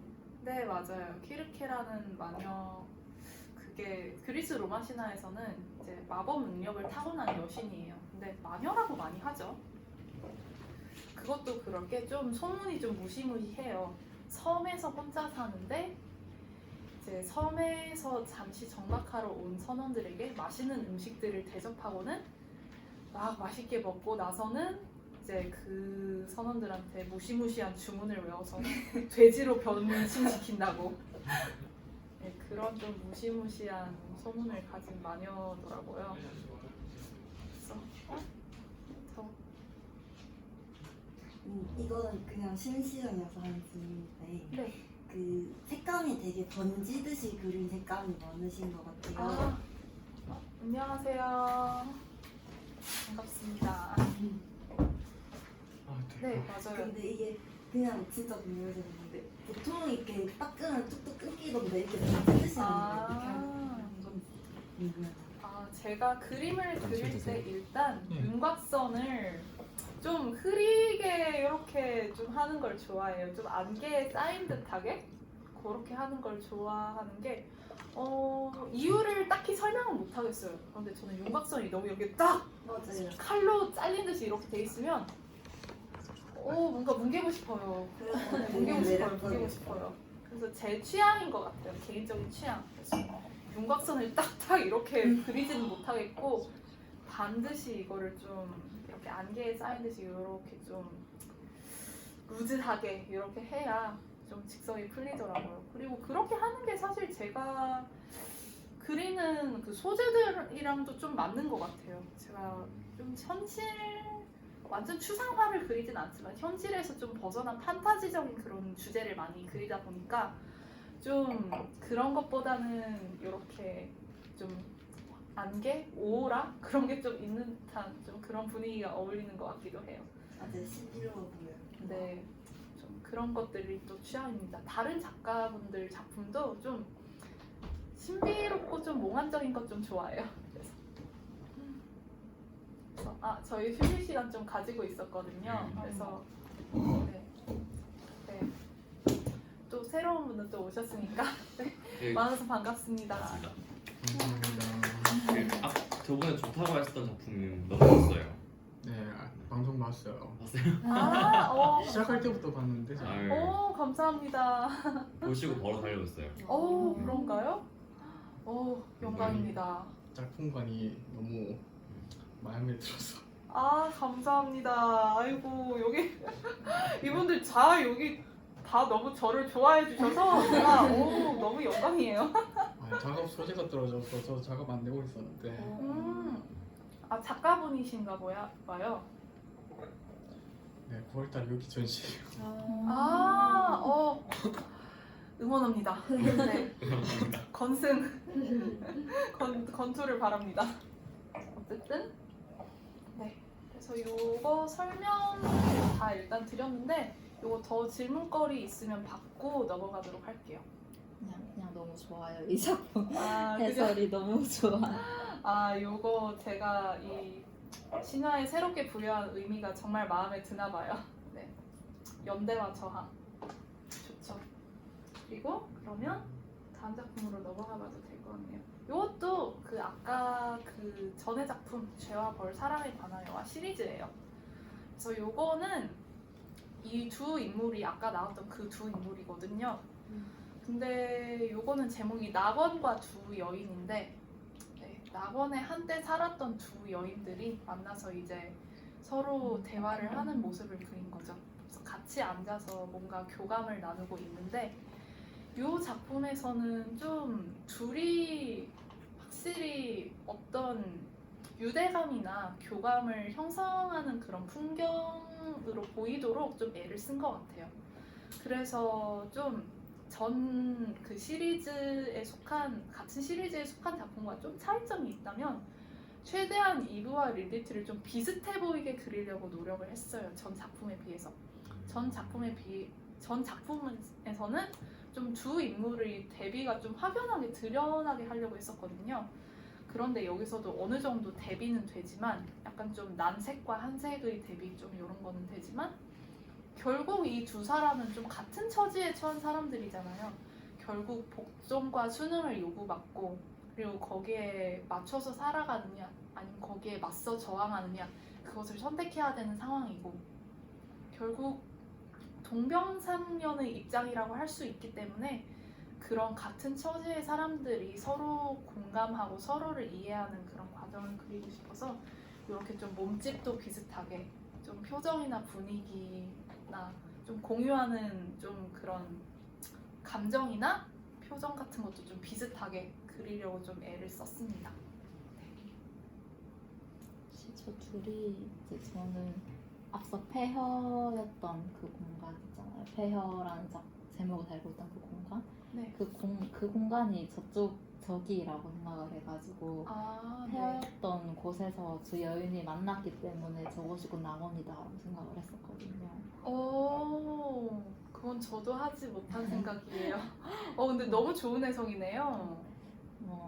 네. 되게 이게 무릇을 끌어안고 있는 게 되게 좀 외롭다고 생각을 했는데 네. 그게 둘이 만났기 때문에 이제는 더 이상 외롭지 않은 사람들이 아닌가라고 저는 되게 그런 걸 많이 읽었었던 것 같아요. 네. 정말 네 저도 좀 감동받을 만한 해석이네요. 그거는. 네 그리고 제 의도도 어느 정도 잘 읽어주신 것 같아요. 왜냐하면 이렇게 좀 움츠러든 듯한 이렇게 쪼그려 앉은 듯한 요 이미지가 사실 막 자신만의 좀 고독함이나 슬픔이나 이런 걸 좀 안고 있는 듯이 보이잖아요. 그렇지만 두 인물이 같이 있기 때문에 어느 정도 같은 처지를 공유하는 사람들이 있고 혼자만은 아니고 좀 이런 느낌을 제가 내려고 했는데 그 제 의도를 잘 읽어주셨네요. 네, 좋습니다. 매우. 그래서 네, 그럼 다음 작품으로 넘어가 봐도 될까요? 네. 네, 하세요. 아주 붙어 있지 않고 살짝 떨어져 있는 건 네. 약간의 거리감이 있는 걸 보여줘요. 아, 뭐 약간의 거리감을 있을 수도 있죠. 왜냐하면 둘이 아주 같은 같은 처지이긴 하지만 같은 처지이면서도 다른 처지이기도 하잖아요. 아직 일단 릴리트는 완전히 저항을 했기 때문에 완전히 추방당해서 완전 쫓겨났다가 잠시 이제 돌아온 거고 잠시 이제 머무는 거고 이분은 아예 여기서 이 하느님이 정해놓은 이 체제에 어느 정도 순응하면서 살아가고 있는 입장이기 때문에 둘이 처지가 사실 완전히 같지는 않죠. 어느 정도는 입장은 비슷하지만 그래서 어느 정도 좀 다르지만 비슷한 좀 그런 느낌을 표현하고 싶었던 것도 있는 것 같아요. 네. 그래서 이렇게 거리감도 그래서 어느 정도 이렇게 한 것도 있어요. 그래서 그러면 다음 작품 넘어가 봐도 될까요? 네. 자, 요거는 또 이 두 그림들 옆에 있는 메두사라는 작품이죠. 메두사도 역시 제가 좋아하는 그리스 로마 신화에 나온 인물을 재해석하는 건데요. 메두사 이야기는 거의 다 알고 계시죠? 그러니까 사람을 돌로 만드는 괴물인데 머리카락이 막 뱀이고 메두사도 역시 영웅서사의 일부죠. 이 페르세우스라는 영웅이 와서 메두사를 죽이고 정말 영광을 차지하게 되는 그런 서사인데 이것도 역시 메두사를 죽인 사람들이 쓴 이야기지 메두사 입장에서 쓰여진 얘기는 아니기 때문에 저는 메두사 입장에서 이야기를 좀 해보고 싶었어요. 일단 저는 메두사가 이런 괴물이 아니라 그냥 일반 사람으로 그렸어요. 그냥 진짜 저희랑 같은 일반 사람. 그리고 일반 사람인데 그냥 돌을 조각하기 좋아하는 여성이에요. 돌을 조각하기 좋아하는 여성인데 그런데 옛날에 되게 괴물이라고 손가락질 받은 사람들을 보면 대부분 다 약자이거나 소수자이거나 좀 되게 집단 내에서 불리한 위치에 처한 사람들이 대부분 그렇게 좀 악마화되고 되게 핍박받고 그런 경우들이 많았잖아요. 되게 괴물 취급되고. 그래서 아마 옛날 아무리 먼 과거라고 해도 실제로 마법이나 괴물이나 이런 게 존재했다기보다는 훨씬 더 현실적으로 가능성이 높은 얘기는 이런 얘기인 거죠. 정말 마을 내에서 돌을 조각하기 좋아하는 어떤 메두사라는 여성이 있었는데 너무 사실적이고 너무 혼이 담긴 듯한 이런 조각을 만든 나머지 사람들이 아 이건 저 사악한 여자가 사람을 돌로 만든 거야 이렇게 말이 나와서 소문이 와전돼서 괴물이 오히려 사람들에 의해서 만들어졌을 가능성이 훨씬 높은 거죠. 사실 현실적으로는 막 실제로 뭐 이런 괴물과 마법 같은 이런 일이 존재했고 이런 거보다는 그래서 저는 메두사를 그런 인물로 그리고 싶어서 이렇게 보면은 건물 안에 있고 바깥이 이렇게 좀 응시하고 있고 그리고 안에 보면은 살짝 그 메두사가 만든 돌 조각들이 창문에 살짝 비치는 거를 볼 수 있어요. 그래서 이 조각상들은 진짜로 막 돌로 사람을 돌로 만들어버린 그런 게 아니라 돌로 조각해서 만든 사람인 거죠. 실제로 보면 이 사람들 표정을 보면은 막 괴물을 보고 얼어버린 사람의 표정 같지는 않거든요. 제 작품을 보면은. 그래서 또 실내 안에서 창밖을 내다보고 있는 이유는 사실 그렇게 사람들로부터 손가락질 받고 괴물 취급받고 그러면은 고립되잖아요 많이. 밖에 마음대로 돌아다닐 수도 없고 제대로 교류할 수 있는 사람도 없고 그렇다 보니까 혼자서 이렇게 고립되는데 그래서 거의 실내에 갇혀서 지냈을 텐데 그래서 그 창문을 통해서만 가끔씩 밖을 내다보면서 이렇게 이런 모습으로 있는 거죠. 그리고 아까도 말씀드렸지만 제 작품에 나오는 이런 피해자 포지션의 인물들은 절대로 가련하거나 불쌍하지는 않습니다.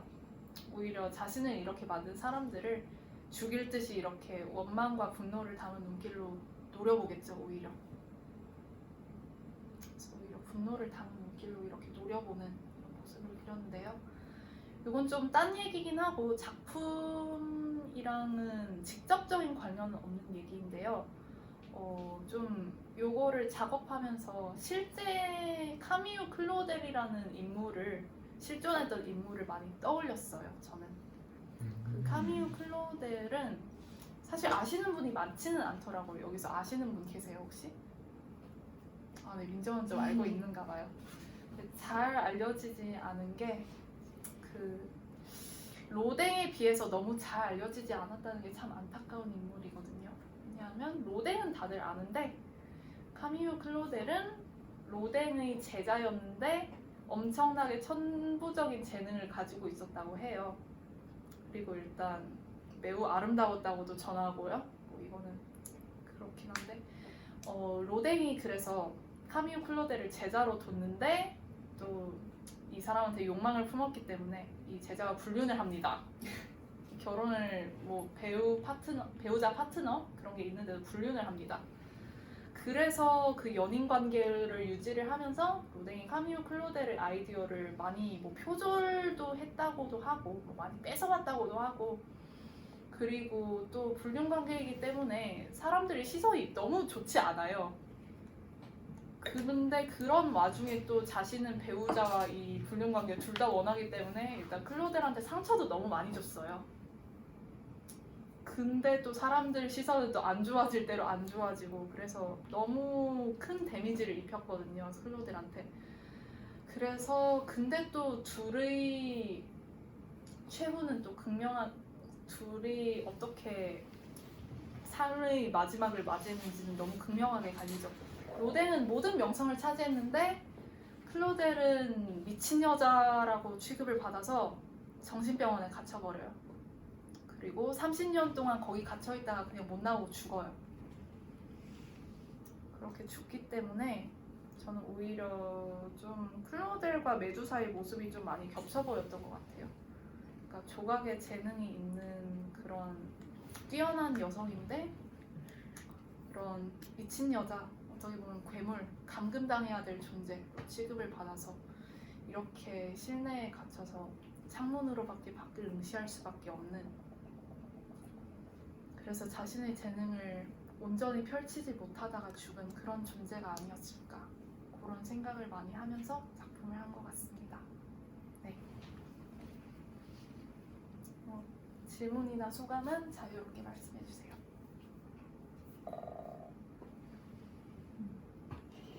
마녀 사냥 이야기로 이렇게 돌아가는 것 같아요. 이제 중세에서 근대 그 시절에도 되게 감사합니다. 돈이 많은 아니에요. 감사합니다. 돈이 많은 여성이나 재능이 뛰어난 여성을 시기하고 질투해서 마녀로 몰아가서 결국 죽음에 이르게 만든 그때 일화가 계속해서 끊기지 않고 이어지고 있는 것 같다는 느낌? 네. 드는 것 같아요. 사실 시대적인 배경이나 뭐 문화권이나 이런 거는 좀 달라질지 몰라도 비슷한 맥락의 일들이 참 많죠. 그것도 어떻게 보면 동서고금을 막론하고 참 많죠. 안타깝게도. 그래서 그런 안타까움을 제가 이걸 그릴 당시에 대학생이었거든요. 그런 안타까움을 많이 담아서 좀 작품을 많이 제작을 했던 것 같아요.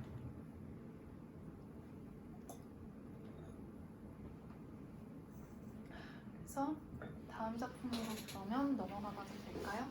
네. 저 질문. 아, 네. 근데 메두사도 그리셨고 미노타우루스도 그렸잖아요. 근데 둘 다를 죽인 게 테세우스잖아요. 그렇지 않아요? 아니에요. 테세우스는 미노타우루스를 죽였고 메두사를 죽인 건 또 페르세우스라고 또 다른 사람이 있습니다. 다른 사람이군요. 네. 그래서 그런 사람들에 대한 시각은 어떠신지 모르겠어요. 그 영웅이라 불리는. 영웅이라 불리는 사람들의 시각은 막 그 사람들이 이 사람들을 막 악마화하고 악역으로 취급했듯이 저도 그 사람들을 악역으로 똑같은 방식으로 취급하지는 않아요. 왜냐하면 사람들이 그런 일을 하는 데는 뭐 각자의 입장이 있고 각자의 이유가 있겠죠. 당연히. 또 각자의 목적이 있고 그렇기 때문에 막 이 사람들이 그렇게 악마화된 것처럼 그 사람들이 막 마냥 나쁘다는 것은 아니지만 그치만 저는 좀 안타까운 거죠. 그 사람들 입장에서의 이야기만 너무 많고 그리고 이 사람들도 자기 상황에서 할 수 있는 일을 그냥 한 건데 영웅으로 추앙받고 한쪽은 너무나도 너무 극악한 이런 대우를 받고 그러니까 그 사이에 있는 불균형이 저는 좀 상당히 좀 안타깝고 슬프다고 생각한 거지. 그리고 이쪽에 더 마음이 좀 많이 갔던 거지. 이쪽은 뭐 그 사람들도 그 이유가 있었겠지. 하지만 어떻게 보면은 그 영광과 그 업적과 그것들은 좀 이 사람들이 죄악시되는 만큼 그것도 어떻게 보면 좀 부풀려진 걸 수도 있다. 그리고 이 사람들의 이야기도 너무 많은 사람들이 다 이 사람들 이야기만 하니까 이 사람들 이야기는 나는 그럼 해야겠다. 아무도 이 입장의 이야기는 또 해주지 않으니까 좀 그냥 그런 생각으로 많이 작품을 제작을 해요.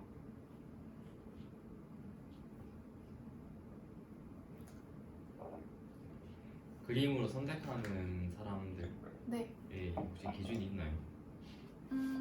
딱히 기준이 있지는 않은데 그냥 이건 논리적인 설명은 아니지만 제가 마음이 가는 대상 뭔가 좀 이 인물이 이런 감정이 들었겠구나 하고 좀 감정이입이 되는 대상을 좀 소재로 택하는 것 같고요.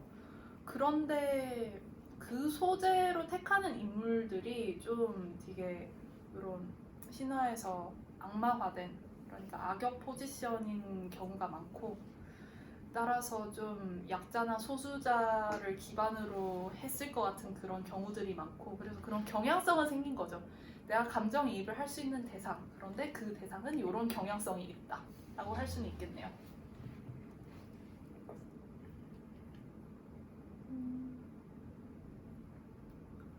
자, 이제 다음으로 넘어가봐도 되는 걸까요? 네, 좋습니다.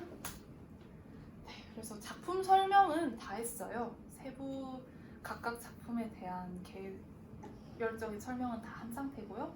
그리고 제가 작품을 어떻게 좀 어떤 과정을 거쳐서 주로 제작을 하는지 이건 좀 비하인드를 보여드리려 하는데요. 보면 좀 깰 수도 있어요. 왜냐하면 지금 딱 보고 너무 멋지다, 너무 좋아요, 색감 너무 좋아요 이렇게 막 그렇게 칭찬을 해주시는 분들이 많은데 그거 절대로 한 번만에 안 나오고요. 네, 작업을 해보신 분은 이제 뒤에서 고개를 끄덕이고 계세요. 절대로 그거 한 번만에 안 나오고요. 이제 정말 영겁처럼 느껴지는 시간을 거치고 정말 고뇌와 또 수많은 음주와 수많은 약간 자책과 나는 왜 이것밖에 못하지 이것과 그것을 거쳐서 진짜 시행착오를 거쳐서 좀 나온 거거든요. 그래서 그 시행착오를 지금 좀 보여드리려고 해요. 자, 아까 너무 좋다고 하셨던 그 죄와 벌 그리고 사랑에 관하여 의 처음은 이랬습니다. 이거 백칠이에요. 그냥 백칠. 그냥 까만색 백칠.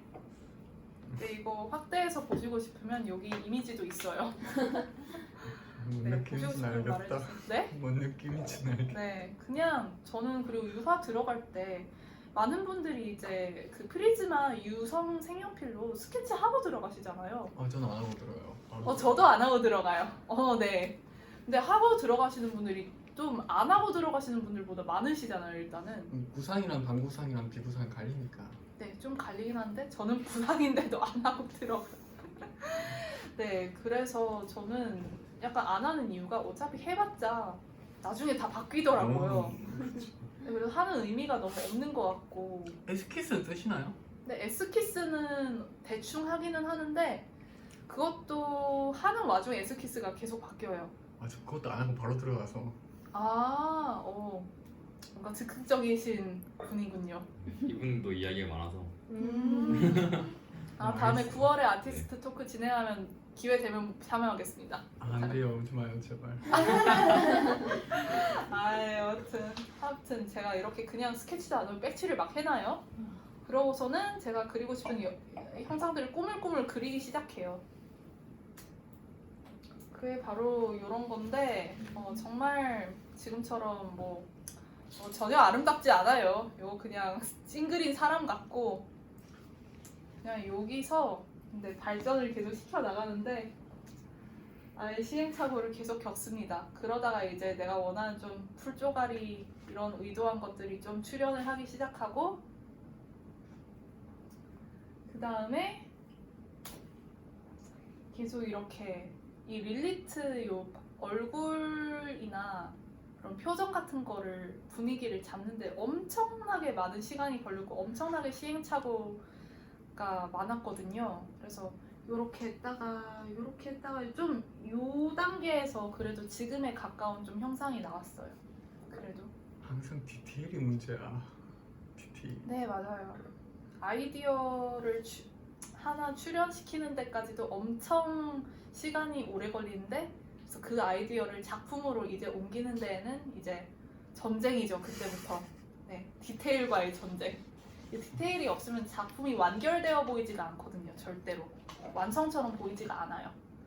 그렇기 때문에 이제 아이디어는 확실히 있는데 이 디테일을 어떻게 다듬어야 할까 하고 캔버스 100호 화면과의 전쟁이 시작된 거죠. 뵙고 힘든데. 네, 힘들었습니다. 저도 졸업작품 아니었으면 팩트. 못했을 수도 있어요. 저 졸업작품 200호에서. 대단하십니다. 그래서 이 100호 작품에서 릴리트 얼굴을 이렇게 발전을 시켜 나간 거죠.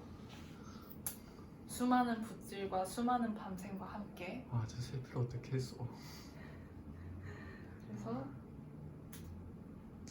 그래서 우리가 아는 요게 나왔습니다. 하는데 되게 네. 반갑네요. 네. 처음에 아니 이게 누구지 싶었을 거예요. 그래서 제가 4학년 때 졸업학년 때 요거를 하고 또 졸업 작품이 2개였거든요. 요거 100호짜리 하나하고 화를 입다 그것도 100호짜리 하나라서 저희 학교의 전통이죠. 서양화 전공은 무조건 다 200호 유화를 그려야 돼요. 우리랑 차이 많이 난다. 네? 저희 1000호 채우기였거든요. 와. 네, 저희가 또 순수 미술학과가 아니라 그쵸. 미술 교육과라서 또 좀 더 그런 것도 있는 것 같아요. 그래서 무조건 200호 유화를 그려야 되는데 이거를 제가 복학해서 그때 전년도에 휴학하고 복학해서 또 이제 졸업 작품을 하기 시작했거든요. 그래서 3월부터 졸업 심사를 하는 이제 9월까지 계속 밤새면서 불태웠죠. 6개월 만에 하신 거예요. 6개월 만에 할 수밖에 없었어요. 왜냐하면 보통 6개월 만에 하지 말라 그러거든요. 저희 학교에서도 그거보다 그 기간 만에 하기 힘들다. 그러니까 3학년 때 적어도 3학년 겨울방학 때부터는 해놔라. 그래서 다른 사람들 다 캔버스에 어느 정도 진행이 된 상태인데 딱 복학을 하고 실기실에 가가지고 저 혼자 완전 새하얀 흰 캔버스가 있으니까 약간 답이 안 나온다 이거는.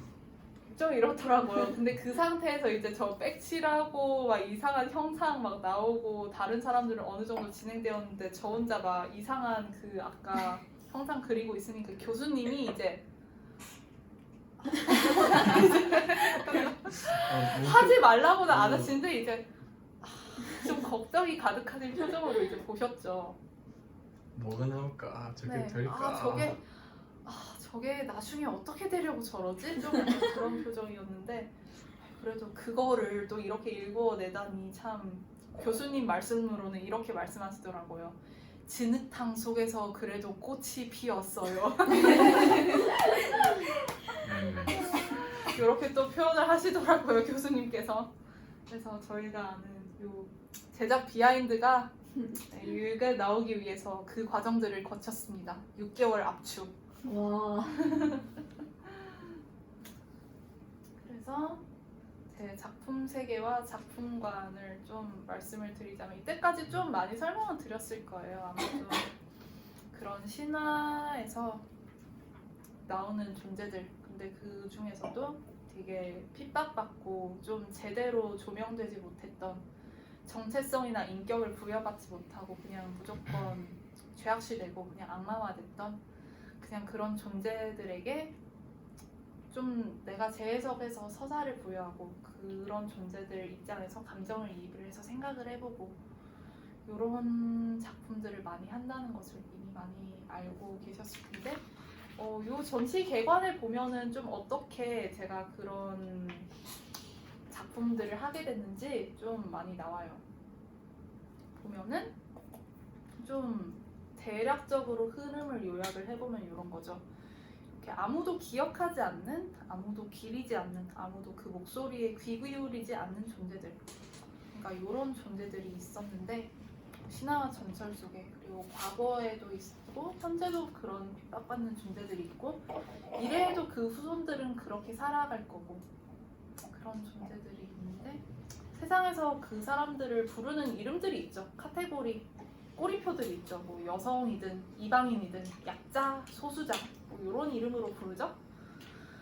그런 사람들에 관한 건데 그 사람들이 확실히 시간의 흐름 속에서 그 사람들의 흔적이 너무 많이 지워져 왔고 또 인격을 빼앗겼고 그리고 서사가 많이 왜곡되었고 그리고 그런 것들이 쌓이고 쌓여서 이제 엄청나게 정말 차갑고 무거운 공허함, 그런 공백, 무관심 같은 게 만들어진 거죠.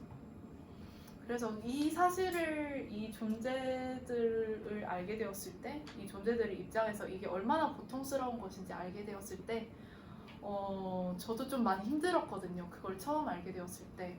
좀, 이렇게 힘들고 이렇게 슬프고 이런데, 그러니까 나도 이걸 알게 되어서 너무 힘든데 이걸 차라리 알지 못했으면 내가 더 행복했을까, 좀 덜 힘들었을까 이렇게 생각을 많이 했는데 그래서 이걸 차라리 몰랐으면 이렇게 생각을 한 적도 많았는데 그치만 그게 계속 떠오르고 계속 무시할 수는 없고 계속 그 존재들에게 감정이입은 되고 공감은 되고 그랬기 때문에 결국은 제가 받아들이기로 하고 그냥 그 존재들의 이야기를 계속 작품으로 만들어 나가기를 택한 거죠.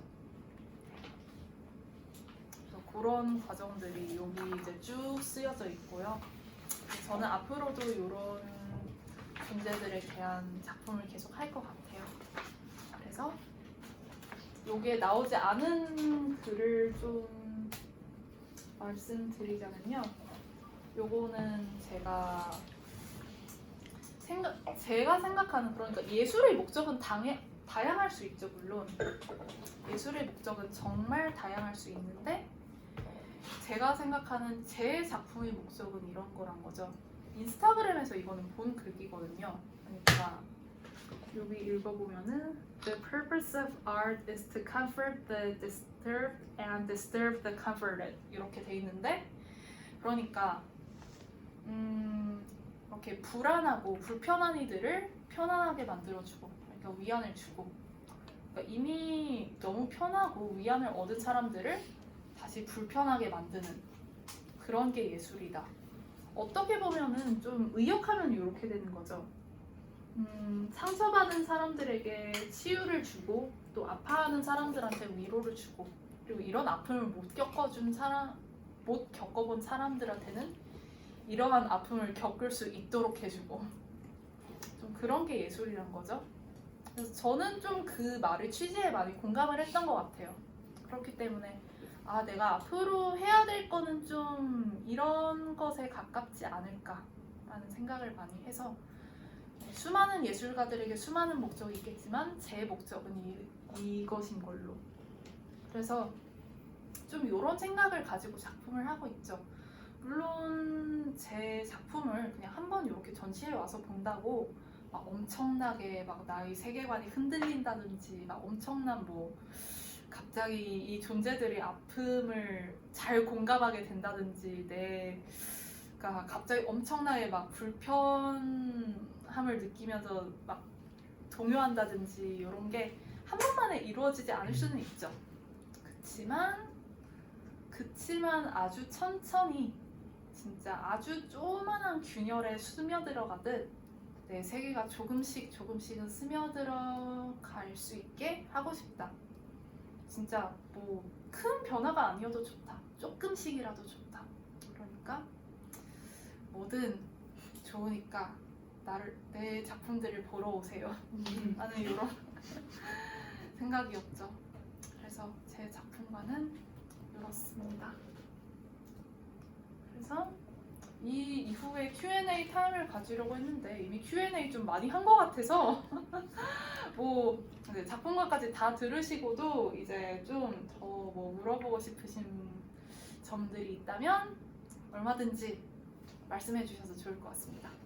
화풍이 약간 클린트 같아 보였는데 오, 네, 그 말씀을 정말 많이 들었습니다. 그리고 저도 클림트 많이 좋아하기도 해요. 에콘 실라도 약간 보이고. 에곤 쉴레요. 예. 둘 다 제가 좋아하는 작가들이긴 합니다. 그래서 의식적으로 그 사람들을 따라하려고 하진 않았지만 아무래도 그 작품들을 제가 많이 보고 많이 좋아했기 때문에 무의식적으로 영향을 받았다고밖에 할 수밖에 없을 거예요. 의식적이든 무의식적이든. 그리고 좀 그 작가들도 좀 되게 환상적이고 몽환적이고 그런 색채를 가진 작품들을 많이 하기도 하고요. 그래서 아마 좀 그렇게 보일 수밖에 없는 점들이 있을 거예요, 아마. 여기 전시관에 오신 분들은 좀 한 분이 계셨는데 그분이 좀 이렇게 말씀하신 적도 있었거든요. 아, 뭔가 클림트의 여자 버전 같다. 제가 감히 클림트의 명성에 따라하지도 못하겠지만 그치만 저는 좀 이건 딴 얘기긴 한데 이런 생각도 가지고 있어요.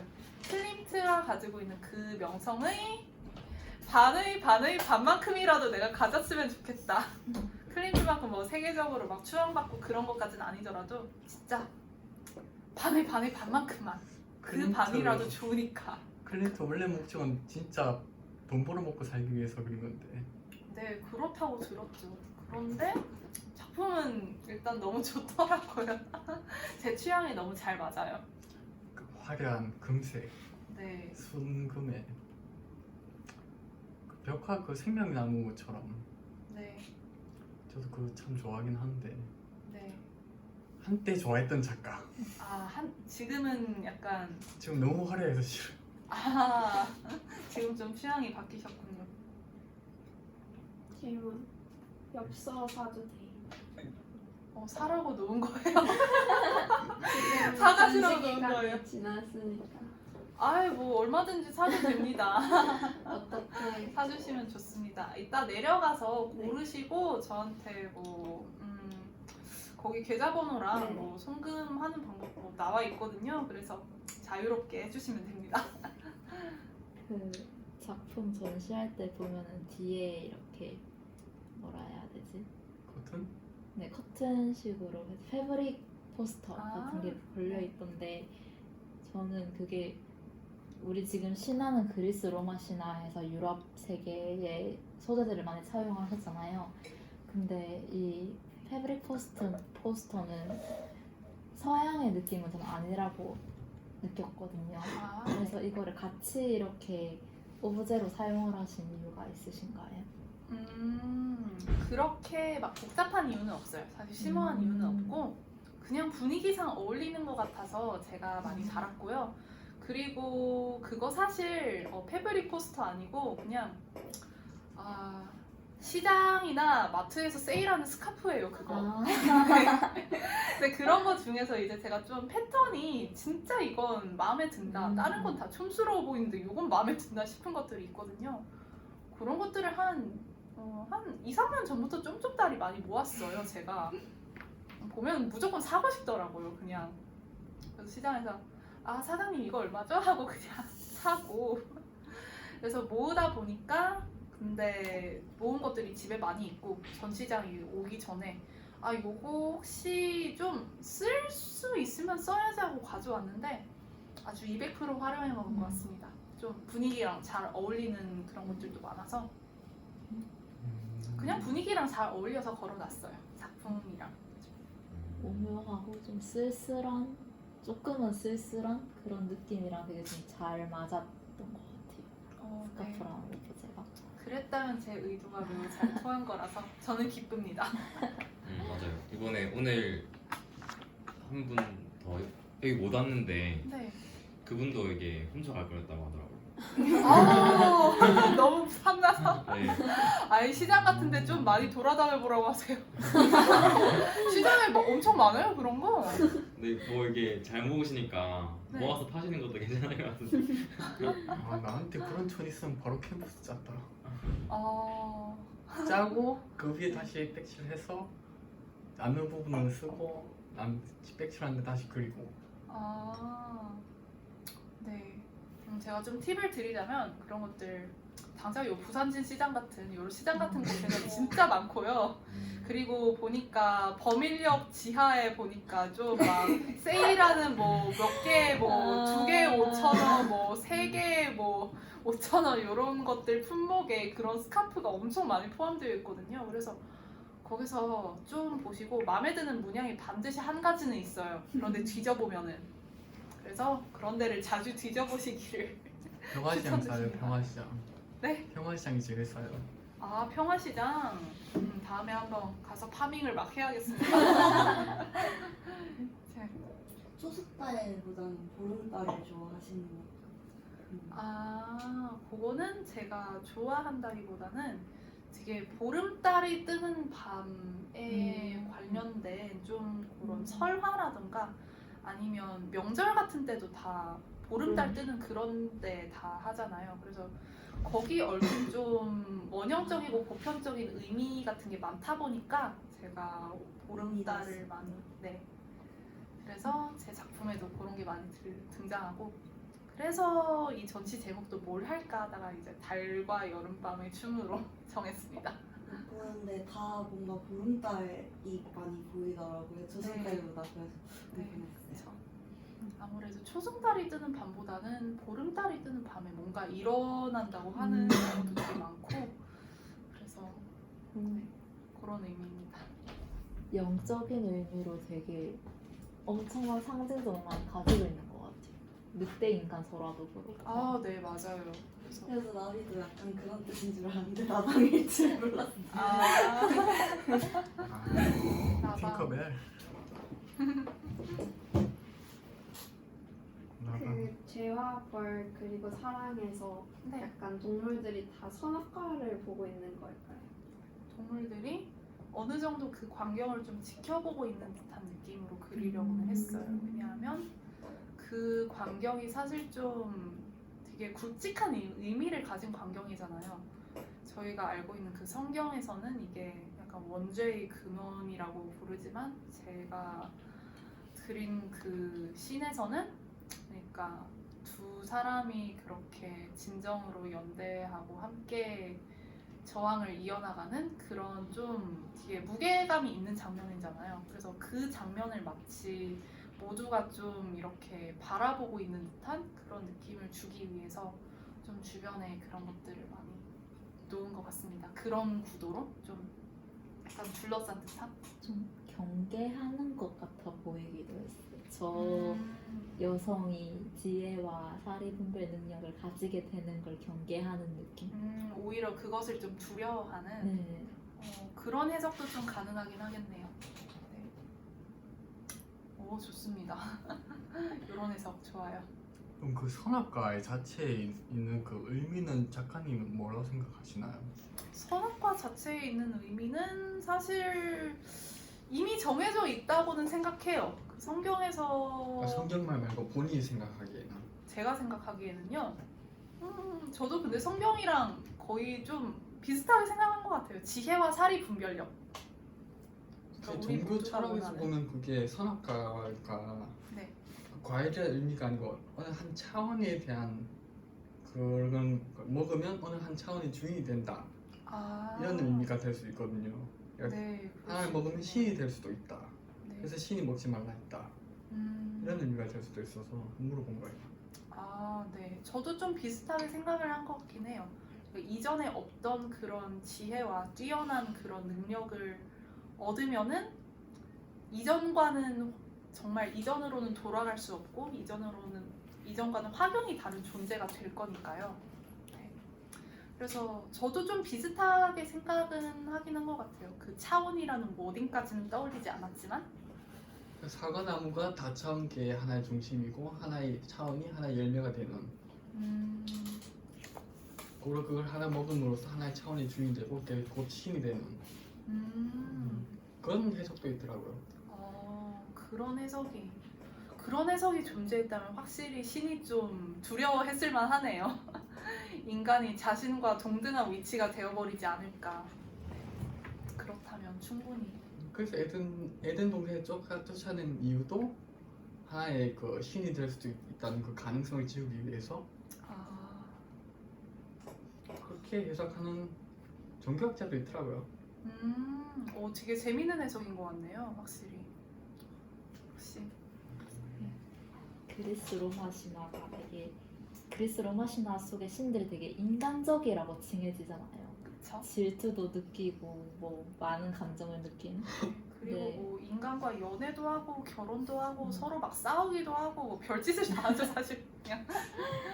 그래서 솔직히 그리스 로마 신화지만 결국에는 그냥 인간들의 이야기라고 놓고 보았을 때 좀 재밌는 것 같아요. 네, 매우 흥미롭죠. 네, 그래서 제가 무신론자인데도 이렇게 신화와 종교를 너무 좋아하는 거죠. 사실 신에 대해서 얘기하고 있는 것처럼 보이지만 어떤 것보다도 인간에 대해서 얘기하고 있는 거니까요. 신화와 종교는. 그래서 매우 흥미롭습니다. 진짜. 그 구스타프 칼 융이 이렇게 얘기했잖아요. 네? 나는 구스타프 칼 융이 네. 이렇게 얘기했어요. 나는 신의 존재를 믿는 게 아니고 신의 존재를 안다. 라고. 믿는 게 아니라 안다. 참 여러 의미로 해석이 가능한 말 같지만 네, 제 의미로는 참 공감이 되는 말 같네요. 저는 이렇게 해석했어요. 나는 나의 존재를 믿는 게 아니고 네. 나의 존재를 안다라고. 믿는 것이 아니라 안다, 인지하고 있다. 내가 없어지면 뭐 이 세상에 존재하지 않는가? 좀 되게 존재와 정체성에 관한 좀 심오한 얘기로 좀 흘러갈 수도 있는 얘기네요. 역시 종교랑 신화나 사람과의 관계에 대해서 얘기하자면 정말 이렇게 끝도 없는 것 같아요. 그래서 재밌는 것 같기도 하고요. 흥미롭고.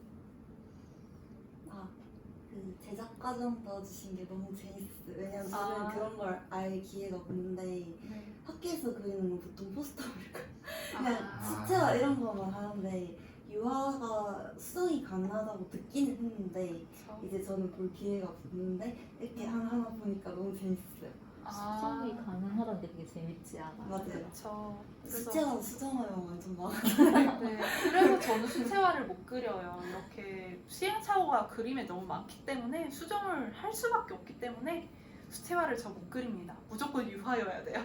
너무 재밌었어요. 네, 아크릴이나 무조건 유화여야 돼요. 근데 아크릴도 너무 빨리 발라서 안 돼요. 그 보존제 따로 있어요. 그 덜 마르게 하는 거. 아 그런가요? 예. 알아봐야겠어요.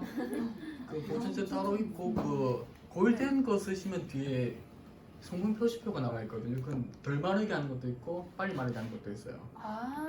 그래서 만약 물감 사실 때도 뒤에 성분표 보시고 이게 좀 띡한 거면 좀 늦게 마르는 거고 네. 띵한 건 빨리 마르는 거거든요. 감사합니다. 나중에 참고를 하겠어요. 유화는 못 쓰시나요? 네? 유화는 못 쓰시나요? 유화는 뭐 비싼 거 못 써요. 램플란트? 아니요. 신한이요. 그냥 신한 거보단 그 고급 거나 이런 게 좋아요. 저도 가성비. 돈만 있으면 샀죠. 고급은 싸요. 고흐가요? 네. 참고하겠습니다. 다음부터. 고급은 좀 싸요.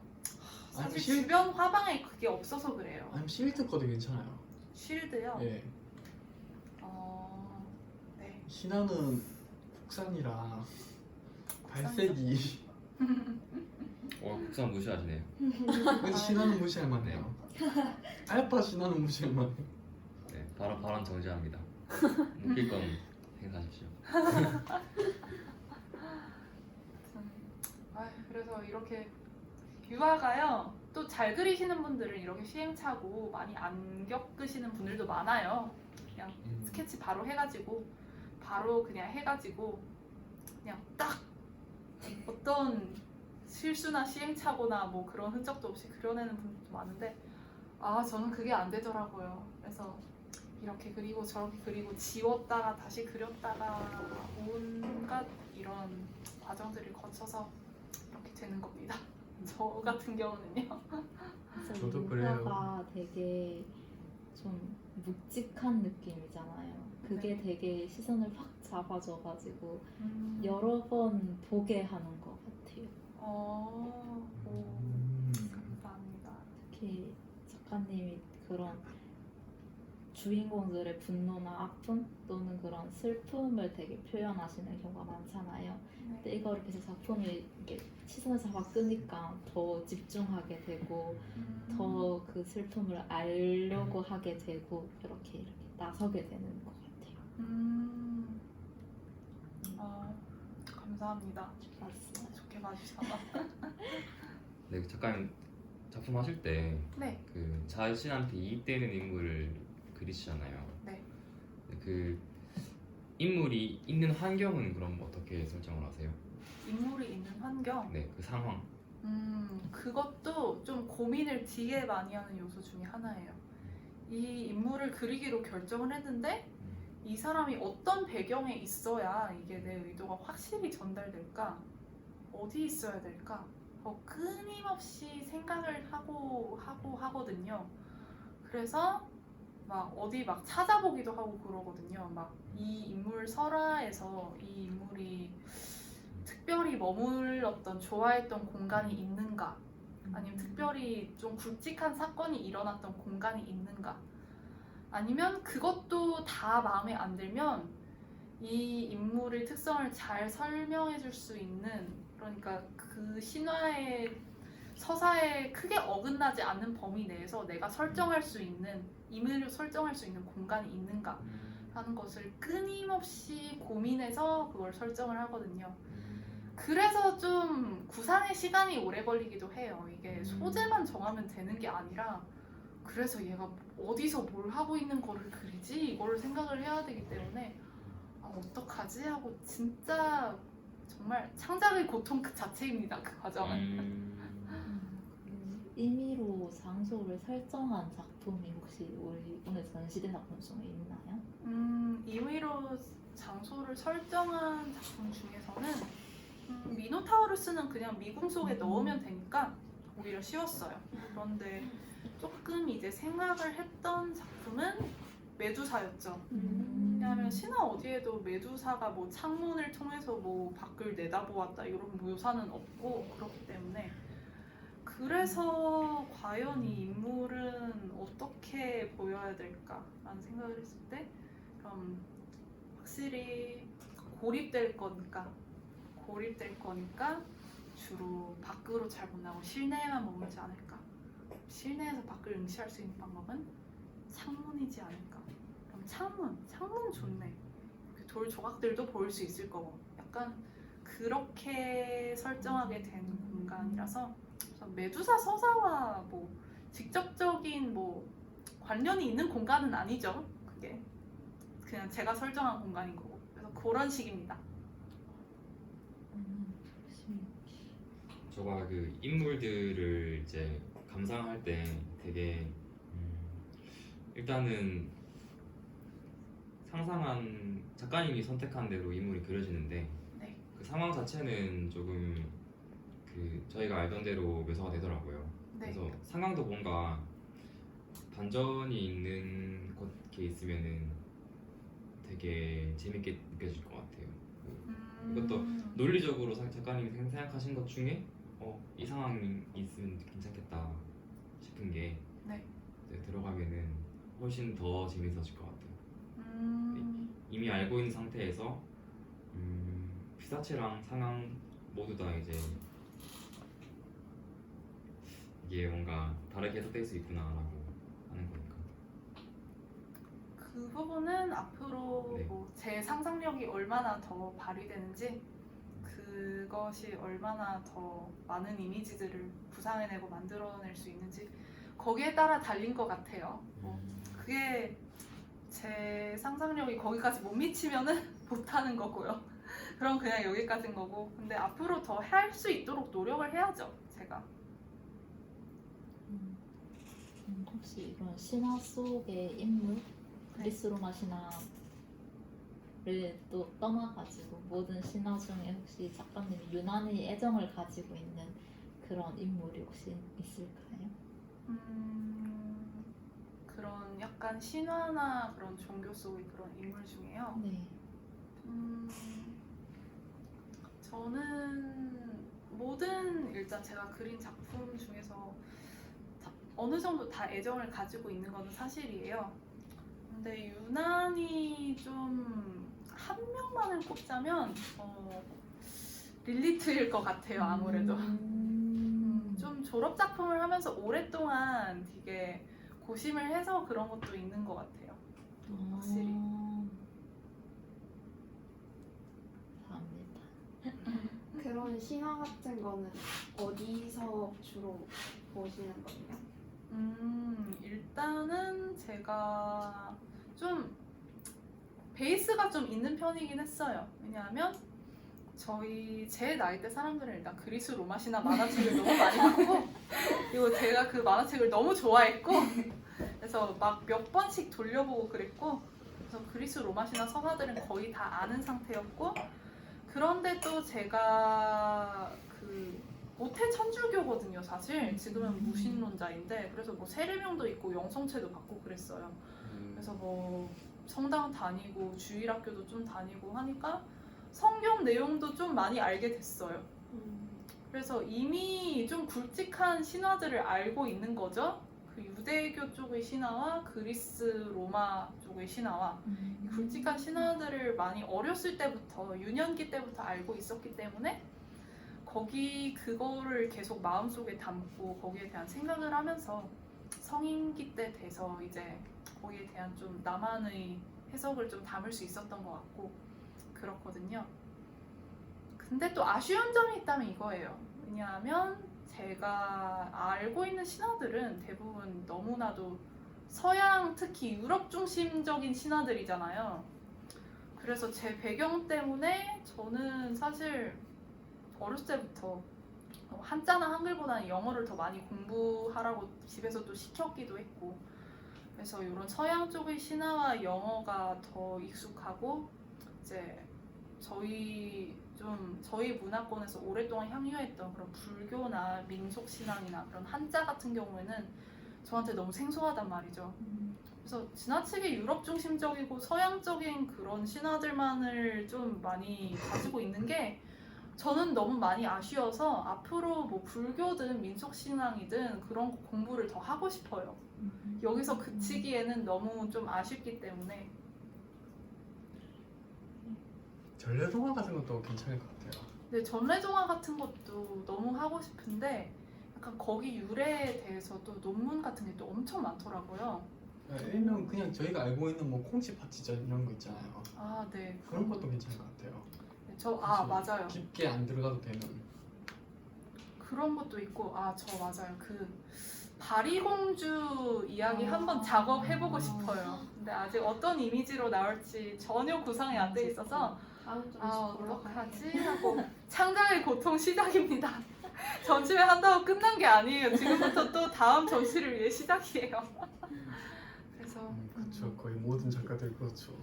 그쵸. 제가 첫 개인전 한번 해보고 느낀 게 진짜 이게 한번 전시한다고 우와 끝 이게 아니더라고요. 앞으로 할 게 더 많이 보이더라고요. 전시 끝나고 딱 일주일 동안은 끝인데 이제 그 다음엔 지옥이다. 네, 진짜 저 전시회 끝나고 진짜 좀 한 1, 2주 동안만 쉬고 싶다라는 생각을 했거든요. 좀 많이 에너지를 많이 투입을 했으니까. 그런데 쉬고 나면은 진짜 너무 열심히 살아야 되겠다라는 생각부터 딱 드는 거예요. 이제 할 게 너무 많이 보여서 이 작품도 해야겠고 저 작품도 해야겠고 하려면 돈도 벌어야겠고 약간 좀 이런 생각들이 계속 이어지면서 이러다간 약간 딱 이거 끝나고 쉬면서도 계속 그 생각만 하면서 그냥 쉬는 게 아니게 되어버리는 거 아닌가 싶을 정도로 그래서 근데 뭐 모두 창작을 하려면 해야 하는 고민이라면 뭐 해야죠. 이걸 계속 할 거면은 포기할 거 아니니까.